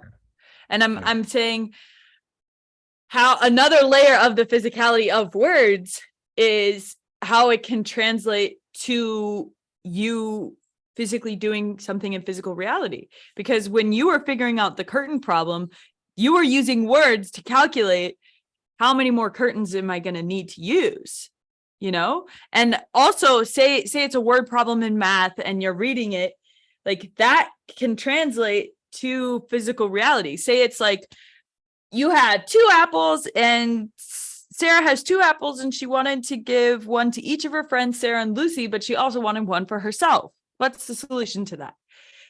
Something like that. Like that translates to physical reality of, like, say Sarah and Lucy, say those people were real and the apples were real. Like that's physical reality as well. So the words can also not only is reading a physical process, but it translates into physicality as well. Just wanted to bring that at the end of the day, if it doesn't, what is the point?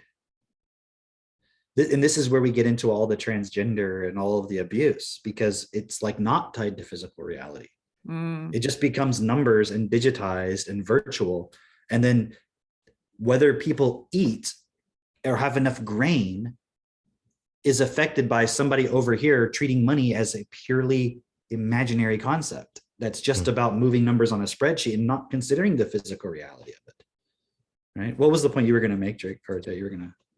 It was something that you said about competition. We were talking about schools and grades and curves and it's just basically actually no, this is the point that I wanted to bring up, because I remember years ago you'd made a comment on something because somebody was talking shit. Someone was talking shit about, and this was like, I think maybe Max was just reading or something like that, but someone was talking shit of like, well, that's not really that important. It's kind of like the thing that they were saying, right? And you'd made a comment to that of just like, our kids will be more competitive than yours in the grand scheme of things, right? And it's so interesting because the way that some people might perceive it there is, oh, see, you guys are focused on competition too, but it's like it's a completely different context of competition than school competition. It's a complete. And just to clarify too, I know you know this, but it wasn't that per se is what we're valuing. It's just we're showing like, but in the real physical world, this makes the person more competitive. So it's actually really important. Are you just educating your kids for some esoteric thing that has no actual translational point? Like, right.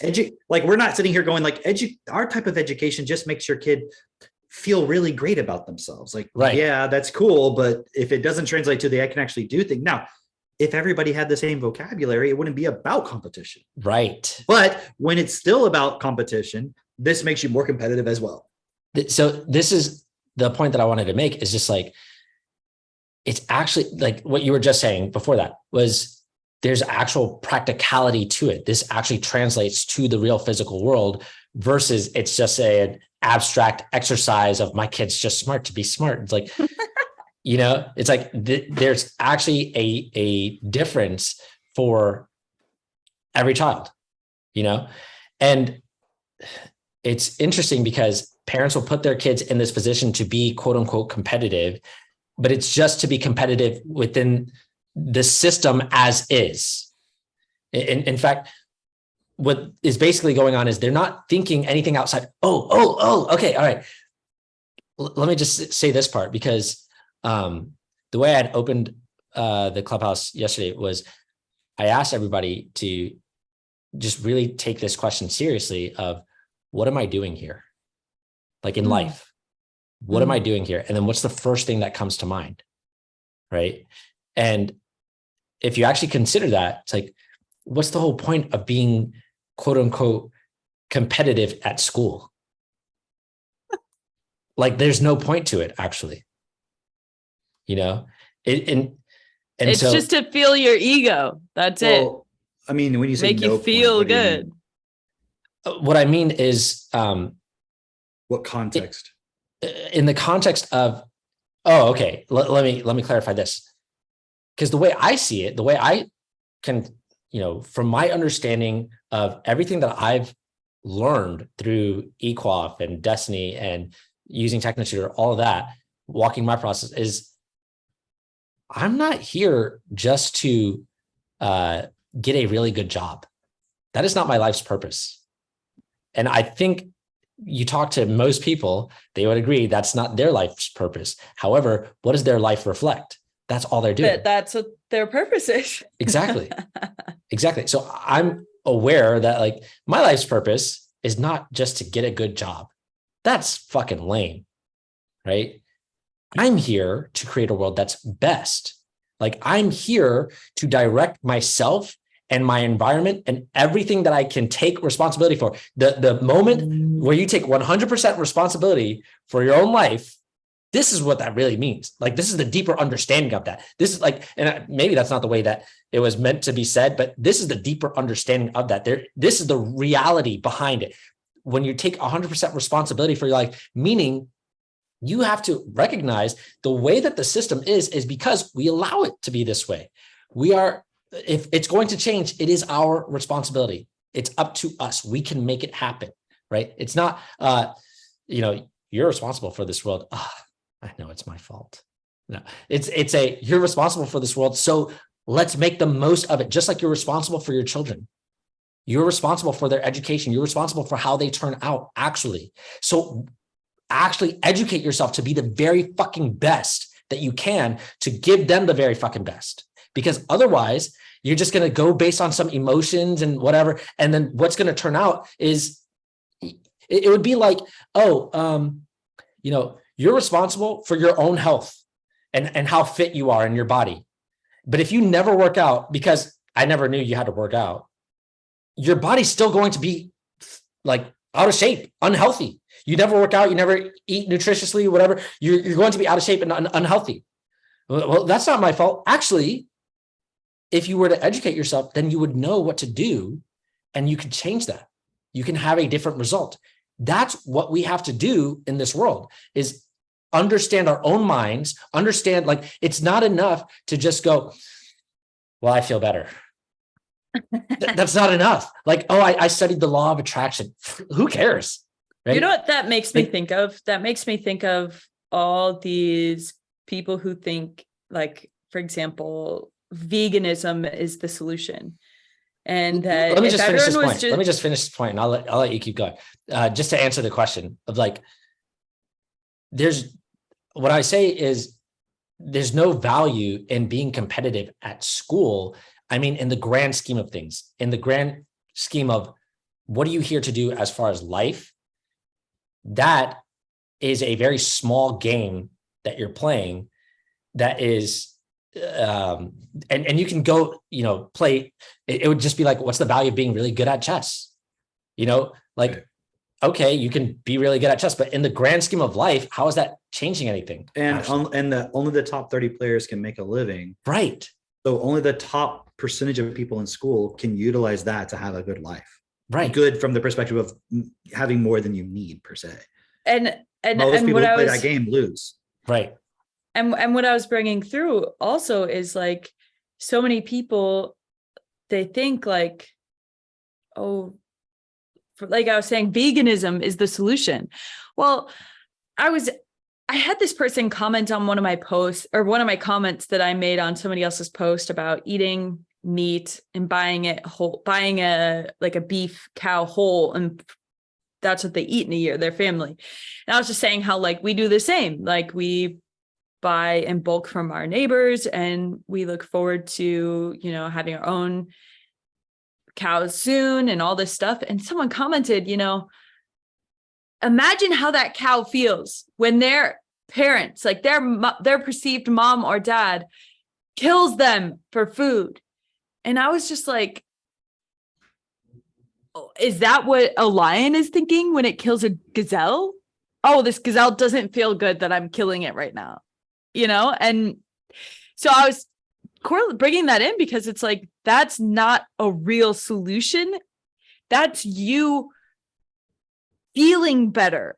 Like that's you participating in just feeling better for yourself, and not actually measurably like what's actually going to create a real solution in real reality.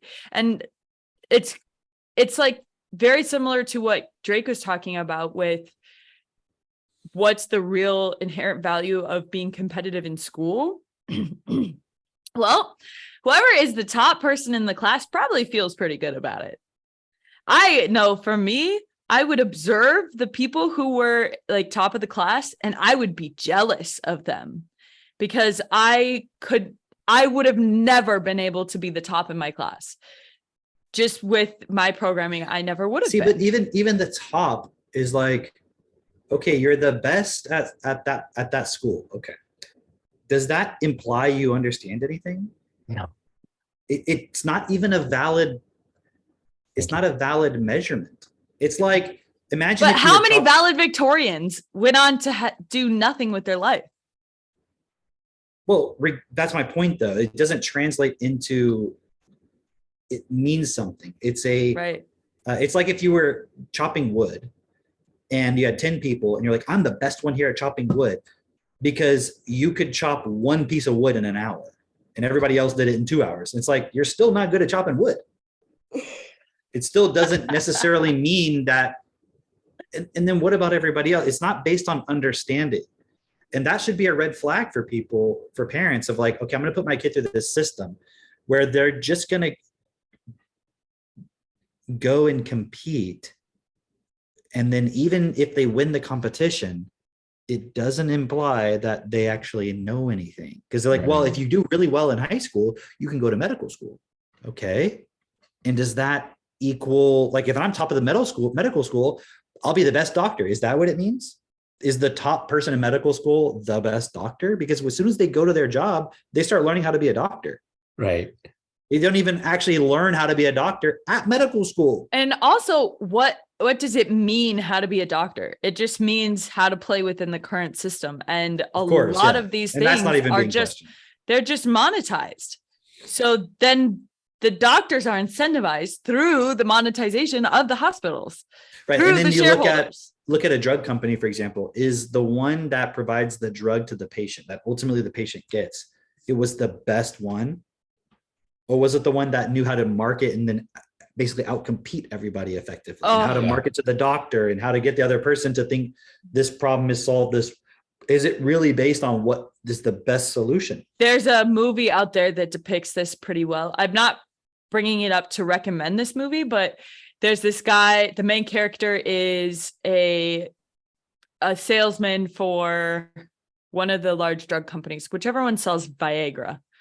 And it's based on when right before Viagra came out as a drug. And so right before that, he was peddling a different drug to hospitals and to doctors. And it was something for depression. And you just see him going into these hospitals. And I never realized and I don't know how much of it is like, this is exactly how it happens, right?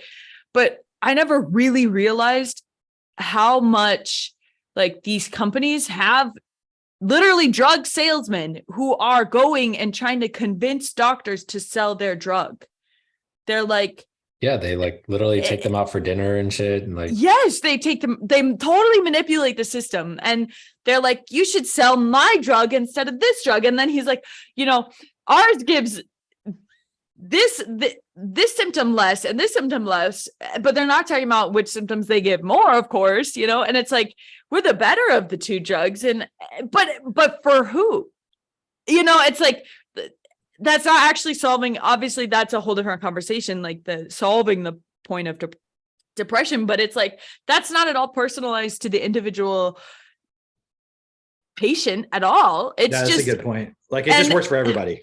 Yeah. But everybody learns differently, by the way. Right. Yeah. But everybody could take the Everyone same learns differently, depression. but you know, the way your body works physically and- with drugs, it's always the same for everybody. Ask your doctor if this is right for you. Yeah. And Ask your then, doctor if Phonics is right for you. and then, so, and he did decent. He did pretty good with selling this depression drug, but there was this other salesman from a different company who was selling a different depression drug who was just a little bit better and had been in the game a little bit more. So he had this, like the doctors that were like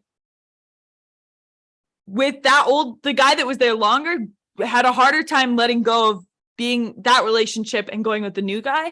But as soon as they came out with Viagra, he was like, he talked to his upper person at the company, was like, put me on Viagra. I will kill it. I will sell this drug so well for you. Like you just put me, trust me. And he gets put on Viagra. And this man, And he's got a hard on for yo, selling. he goes into all the office, all the like the clinic setting, the hospital, all of it. Through the way he talks to the receptionist, and he's like full on, like just totally manipulating the people there and going in. And he just, I just like this, watching this movie, it supported me to realize even more how much money runs the medical system. And because I knew that there was like, ultimately you can say like big pharma is out for money, but then no, you can break it down to like the salesmen in those companies are out for money and not considering how their drug really impacts on a deeper level. And that was, I'm not even sure how that came up, but yeah, that was pretty profound. So Yeah, no, that's it's interesting because it was because you brought up the doctor point. It's like, the valedictorian goes off to be the best salesman in these drug companies or the best doctor in the hospital. And it's like, it's like, or what? What's interesting is, okay, those are all little games. Like I'm imagining like a circle, you know, a bubble of Earth. And then like we're playing like in a smaller bubble inside that bubble in our own minds, right? of this is what our lives are. And it's like, but you're not even actually participating in the full thing, in the grand scheme of things. You're just, but because of you doing that, it's actually affecting the rest of the earth. Yes. It would be like the example that always comes to my mind is rowing, because I used to row in a boat, right?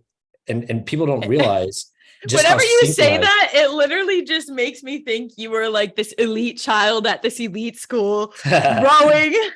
Well, the school is pretty elite as far as the rowing team goes. And most of the kids, or many of the kids on the rowing team, were like, you know, taking the AP honors classes and all that stuff, right? And then a few of those kids went on to like Yale and Princeton, and based on rowing, really. And obviously their intelligence, but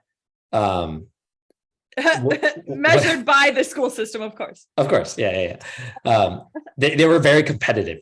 Their ability to game the school system. They were very competitive. Good grades at the school system. So, but is this going to be on the test?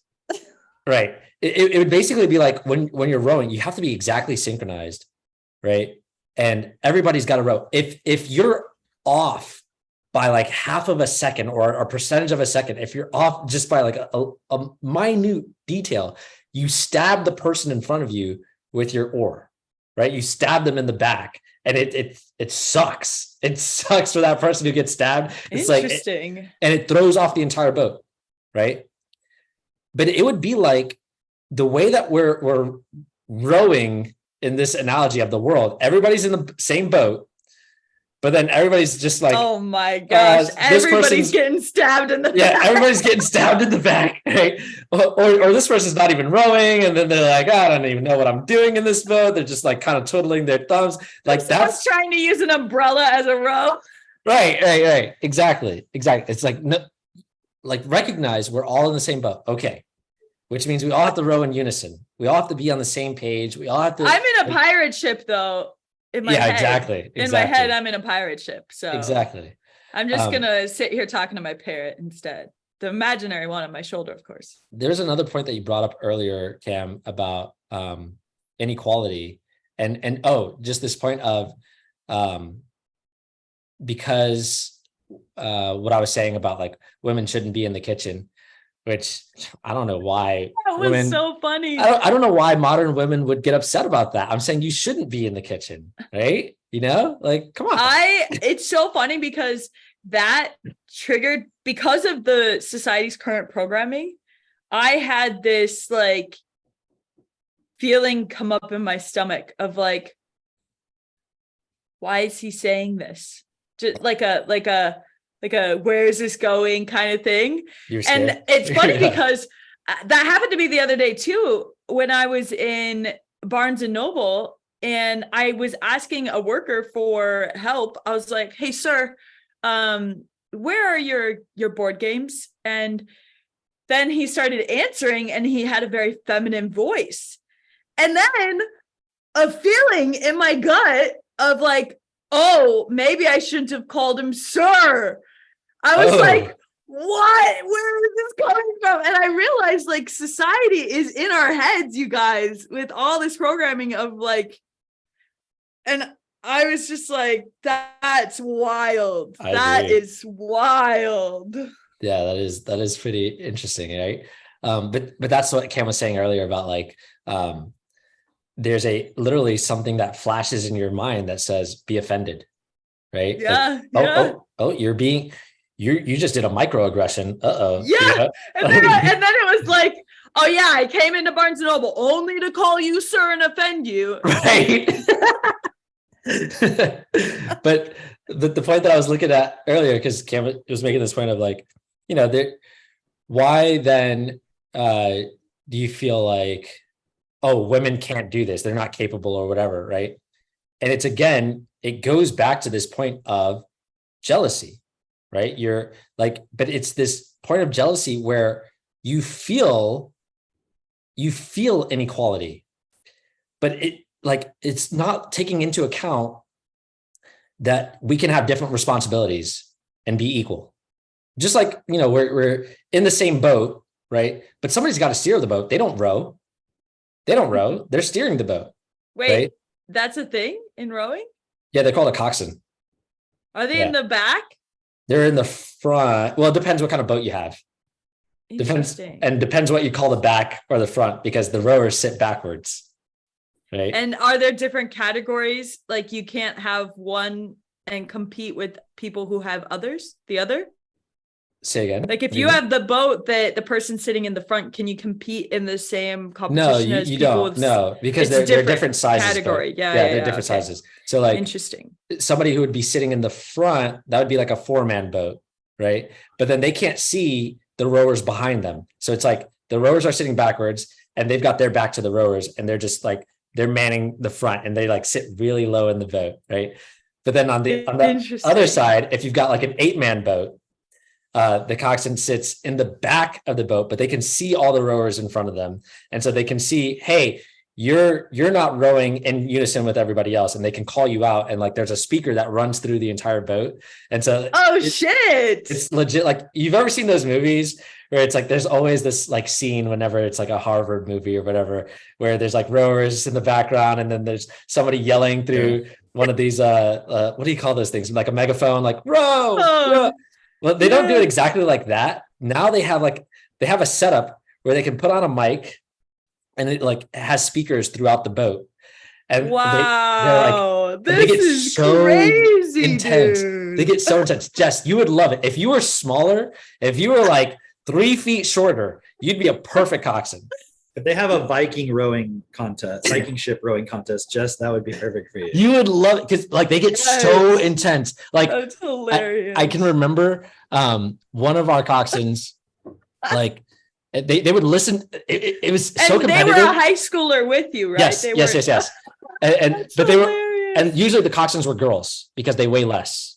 Right? Oh yeah, that makes sense. And so they would. It was so competitive. They channel their masculine. They're like, They would listen to like Olympic coxswains, like Olympic rowing coxswains, and they would listen to how they make their calls, and then they would like do that in our vote. And so like, but they would get so intense. I'm gonna do it real quick. Okay. Because I think you'll really like it, Jess. They would go like, You're too loud. Do it a little quieter so we can hear you. Oh man, Do it a little quieter so we Just can back hear away from the you. mic. Okay. It would be like this. It would be like, all right, get in there. Into. Like that's what they would do, right? It'd be that intense. Why would they do that with their voice? Oh, because when you're rowing, like it's your entire body is working out, and you're doing it for literally, depending on like 2,000 meters, which could run anywhere for like, I don't know, 8 minutes, somewhere around there. Like that's a decent time. You want to get shorter than that, right? But like it's every muscle in your body from literally your legs all the way up through your shoulders. Like you are just like intense, hitting everything. Hey, it's in your neck too. Your neck muscles are being used too. Can we have you go to the gym, get on the rowing machine, and have Christine on a megaphone, like yelling at you? Christine's And like, act like it's totally normal. It actually, that'd be pretty funny. out of sync, Drake. But like it actually feels really like if they were just like, okay, we're gonna go up, we're gonna take the pace up to 2 beats and two basically is how they would call it. Like we're gonna take the beat up. We're rowing at 10 strokes. We need to get this at 12. If they were to do something like like a flight that, attendant. it'd be like it wouldn't have like when they get that voice, it's like it speaks to your muscles and you're like, yeah, I'm fucking crushing it. Like that's basically how it goes, right? That's hilarious. Where was I going with that? Oh, the inequality point. Inequality. Okay. So Cam had said a comment of just like, the women feeling like they have to defend the point of like, oh, that's not fair, women could be CEOs or in the kitchen or whatever. But I was just looking at this point because it's like you're not feeling equal to the responsibilities that you have, for one. And two, it's not just women, because it's the same thing that if you were to ask anybody, like the average Black person, like who runs things, who runs There the are system? no average Black people. No, all Black people are special and unique and amazing. Just like that out there. You are so special. You are the specialist, little boy. You were that guy at Barnes and Noble. That was me, actually. It was me, Jess. I'm surprised you didn't recognize me. Oh, I didn't recognize you because you chose to be Caucasian that day. Yeah. I was in whiteface. But if you ask, the average, Black person who runs things, who runs the system, they'll say the white man, right? And it's this point of like, how do you get someone's attention to ask their pronouns? Excuse me. Like you had to say, excuse me, sir, to ask him a question. Yeah. But like you have to ask them a question. What are your pronouns? Oh, sorry, ma'am. But you have to get their attention to ask the pronouns. So you might as well not even ask, because you don't need to say sir or ma'am anymore. Yeah. So it's like this weird, excuse me. Excuse me. Excuse me. Excuse me. Hello. It's like you're talking to a dog now. Excuse me. Excuse me. Do you Valley- say excuse me to dogs? Valley does. Yeah. Wow. Yeah, Valley. She came and visited, and she was Valley so actually great talks to with the that. dogs. Yeah, she does. Did she ask the does a really pronouns? good job. And did she Yeah. smell their feet? No. Okay. Neither. We got to talk to Valley about Weird. her political correctness. I think it's weird if you don't smell feet. I'm gonna wear socks around you, Cameron. I ain't taking my fine. shoes off. Do you think that it masks anything? No. You think It that absorbs deters and him? It absorbs and amplifies. Oh, I'm not taking my shoes off. Oh, I'm gonna have to get some cowgirl boots. Wear them the whole time we're in Jefferson. You'll I already got eventually take them off Aristotle. at some point. At some I point, you already will take got them off. Aristotle little cowboy boots. Oh my gosh. Cute. Yeah. He's gonna have to practice Can I walking. smell your baby's cowboy boots? Now that would be even weirder if they were like, "Can I smell his shoes?" Yeah. That would be weird. Ask. Okay, whoever you were having a conversation with next time. Yeah. When you talk about the foot story, be like, "What if they asked to smell the baby's shoes?" Because then they would be like, "Oh, that's weird. Why is that weird?" No, you can ask them. What about smelling their socks? What about smelling their shirt? Can I smell their diaper? Can I smell the diaper? Yeah, the diaper. Oh, that's gross. It's just that diaper, that soiled diaper smell, you know. I baby just diaper. remember that, and Oh. yeah. Oh, and especially before they eat solids, you know. hmm And just breast milk. And then it's also sometimes interesting to smell the formula fed too. Gross. All of that. They like give it a sniff, and they're like, "Oh, he's formula fed, isn't he?" Yeah. How many So baby's diapers have you gross. sniffed? Oh, That was no. like when we went to eat sushi one time, and this lady wanted to count Kaius's teeth. Count his teeth. Count them? She was like, "How many teeth does he have? Can I see?"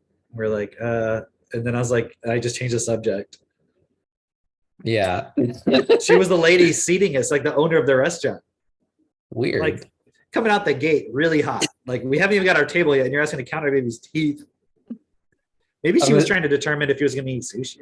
I'm assuming she was Asian. Yeah. Yes. That's so Maybe funny. in that culture. See, no, Cam, you don't get it. Because in that culture, it's like it's really good luck if they have 8 teeth. So she just wanted to count and see if he had 8 teeth and if he was like a really She's lucky like, baby. "Your baby have only 7 teeth. You cannot sit in my restaurant." Yeah, yeah. It'll bring bad luck. Bad luck. I mean, it's like it's not a horse. What are you doing? Let me look in there. Are Can I you a look in your dentist? horse's teeth? Are you a dentist? Whenever I see a horse, I don't count their teeth. I don't look in their teeth. I just smell their hooves. You smell their hooves just, look at his little baby hooves.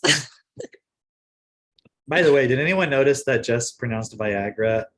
Yes. Hold on. Wait. I saw you Wait. smirk. Before you Wait, say what? it- No, hang on. Jess, question. You know those waterfalls that like border New York? It's in New and York, Canada. Yeah. And Oh, Jesus. where is that? Where is that? Niagara Falls. She says it that way too. Wow. What? How do you So say this it? is interesting. Yeah, you're How do you say Niagara? Niagara. Niagara is what What you're did saying? you say? How do you say it? Like How are you supposed to say it? Viagra. Niagara. Jess. You should make a Midwestern Phonics like video. Okay, Like a okay. Like a TikTok short. Viagra. Niagara. How do you say it? Be like, Viagra. I learned how to pronounce. I learned Midwestern. Wait, but Phonics. I still And then don't do, like, understand what's wrong with how I'm Viagra, pronouncing it. Viagra, You bag. can't hear the difference. You need to Niagara. say it It again. ain't Niagara. What she's saying. She's like, You got that's any what I more of said. that Viagra? Viagra. Just as like that. I said what you said. You know that thing that a girl wears on her head, kind of like what a princess would wear. It's not quite a crown. Starts with a T. Starts with a T. A tiara? Oh, okay. Wow. I That was thought you were way gonna say different. Oh, but you know what it is? It's the AG. That's Viagra. That's So it. it's That's the the way you're A? saying it. It's 'Cause you're saying Viagra. bag. Like when you say Viagra? bag, It's like when you say Viagra? bag. Yeah. Viagra? no one's Viagra. saying ah. No one's saying It's a Viagra. How do you say cat? How do you say cat? Cat. Now say Viagra. Uh, How do you say Viag- agriculture? that's really interesting. How do you say Viagra. agriculture? How do you say agriculture? Agriculture. Say it again. It's the Agriculture. You're still doing Agriculture. it. It's the AG. Agriculture. It's Something about the AG with people in Minnesota. Interesting. yeah. It's so interesting because I can't even really. It's very difficult for me to pronounce it differently. To us, it sounds like you're saying Kate instead of cat. Like Kate. Look Look at that little cute Kate. Viagra. There you go. Yeah. That's how you say it. I can't promise you all that again. And again, this is why phonics is That's just hilarious. white people's ebonics. That's it. There you go. You figured out that joke. I'm a perfect example. This is what happens. Yeah. Yeah. Yo, it's so funny. I was talking to Mitchell about getting Aristotle one of those balance bikes. Mhm. And I was saying what the benefits are of a balance bike because he asked. And I was like, well, one of the benefits is he won't have to learn how to ride bike. Ride bike. And Mitchell's like, what? Like you won't Did have you to actually learn say how that? Would you say that? Yes. And I didn't even sarcastically, know. or- I didn't even know I said it until Mitchell pointed out that I said it. And then I was like, oh shit. He's gonna learn. He won't have to It's learn how almost to like ride you a think bike. that it's like you think it's like one of your animals, and his name is Bike. That's so funny. Which is short, I think, for Bikel. Yeah, of course. Of course. You know what's funny is yesterday Christine was like, oh, so and so, one of my family members, she's like, I was texting her and she said she's gonna call you when she's done work. I was like, that's what she said. She said that she was gonna call me when she's done work. And Christine's like, She said, Done. "I'll call Drake when when I'm done work." I've never done that. I've so never done done that. working. They just don't understand. They don't understand the past progressive participle. That's it. Like done with work or done working. Well, Like, I wouldn't have. I don't use work in that way. no, it's not work. It's the word done. It causes Oh. this in Canadians, the word Mm. done Mm. means you just whatever the word following that. This is Canadian ebonics, That's it. literally. That's it. Just, Niagara. just talk to a Viagra. Canadian, and if you say like Niagara. something like Niagara. Niagara, Niagara. there you I can't think go. of any other words that have that. Niagara. Yeah. Okay. There's an animal. Okay. It sometimes has spots, sometimes not, or maybe it always Okay. does. It's not quite a cheetah. yeah, It's a little bulkier than a cheetah. yeah. It's also You the find name it of in a the brand jungles. of car. It's also the name of a brand of luxury car. Jaguar. Okay. She said Jaguar. Did you say Jaguar? Here's the thing. When you said luxury car, then it made me think of the way that Is people in that the UK pronounce it. The people, and so I was Jaguar? comparing it to the way that people in the UK. Jaguar. Well, in the UK they say Jaguar. I say Jaguar. Jaguar, yeah, Jaguar. but in the UK they But say I people do said say wire. Jaguar. Jaguar. You said Jaguar. That's so funny. It's definitely the AG. What else? What is another word with that? A person. Okay, I'm thinking of a person so who's funny. a guy, Mhm. Okay. but he likes other men. Gay. Starts with a different letter, close to the G. The letter before the G. We might say that it's like a pejorative term, an insult, perhaps. A lot of times, high school kids call each other this. A fag. What'd you say? She left. Oh, I closed my eyes for a minute, and then Jess was gone. I was like, she canceled herself. Well, Wow, no, it's literally AG. I'm just saying it as soon as it comes up and not thinking about how I pronounce it. It's just how I Right. pronounce it. Yeah, So you would say fag? fag. Yeah, Fag. Okay. yeah. Well, no, I would never say that. Pig. I say it all the time. It's okay. This is hilarious. I'm loving it. I'm gonna put all these words in my Taekwondo tutor. I have to. I mean, it's just the way you pronounce it. It's your accent. It's funny. So it's the AG. Yeah, it's the AG words. Yeah. But I mean, we understand what you're saying. It's just a funny pronunciation for us. How did you learn phonics in school? Like, did you learn phonics in school? Do you remember if they taught you phonics? Definitely. I want you to think back to the AG lesson. Yeah. Okay. Egg. Egg. Although, hey, if you want to be able to make fun of me, okay, how do you pronounce this word? Okay. Okay. It's the thing a chicken lays. An egg. Drake? Egg. All right. Egg. How do you pronounce it, Cam? If I'm not thinking about it, a lot of times I'll say egg. Egg. Egg. Wait. Egg. Egg. Yeah. That's how You she said pronounces egg. it. Yeah, I would say What's the egg. difference? She says it that way though. Egg. Yeah. Egg. Egg. Egg. She Egg. said egg. It sounded like she said egg to me. It What do you sounds say? more like egg. Egg or egg? Egg. Egg. Egg. Egg. Egg. Well, like in the South, a lot of people say egg, like egg instead of egg. Egg. Egg. What the fuck? It's an egg. Egg. Where were you on that phonics lesson? How do you pronounce this word? Victuals. Yes. How do you pronounce this word, Jess? Oh, geez. Victuals. There you go. Just like my pastor. How Would do you say- believe it's pronounced vittles? Oh yeah, you talked about this earlier. That's how you spell that? That's the word. Yeah. Yeah. That's not a pronunciation thing. That's whoever came up with that was high on meth. All right. So another word Okay. that's AG is swag. Swag. Swag. Or Swag. but one that doesn't Yeah, you all fall know in that this famous song, Swag, Swag, Swag. one that doesn't fall in this category is again. Like I don't say again. I say again. Okay. Yeah, but that's because they're two separate.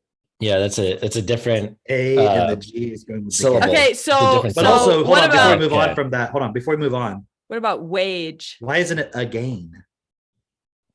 well, that's how Avery says it. But That's true. Yeah. Rage if you ever sing it in a song, Rage. then it's a game. or Okay. wage, Rage is a different G sound. flag, sage, No, it's not a J, Stage. it's a G. No, it's a G. magic. No, it's Magic. a G, not a J. Yeah. Oh, Yeah. It's on the G sound. Not just AG, it's the AG with the hard G. Yeah. how do Yeah. you even type that in on Google? AG type what words in? with a hard G sound. How do you say that thing that women do to men sometimes? You know, They and call it making suggestions. yeah, but we're just like, can you stop? Nagging. So if someone did that habitually, what would you call them? They're a person. They are a. What kind Not of a what I person? thought about. We're just trying to get Jess into as much trouble as possible. Oh, of course. We'll get you another time, Jess. That's funny. All right. So you guys want to wrap it up for today? I think that's good. That sounds good. This is good. This is fun. Podcast titles, suggestions. Viagra culture. I like that one. What about Viagra naggers? Falls. What about just naggers? Just Phonics, ebonics. Those were Viagra culture was from Mitchell and Phonics, ebonics. Viagra from is for Katie. naggers, but then put an apostrophe for the or not an apostrophe, yes, asterisk on the A.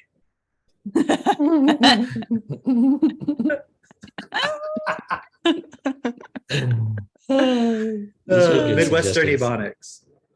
Oh, Midwestern that's good. Yeah. Midwestern Phonics. I like that. Midwestern Phonics.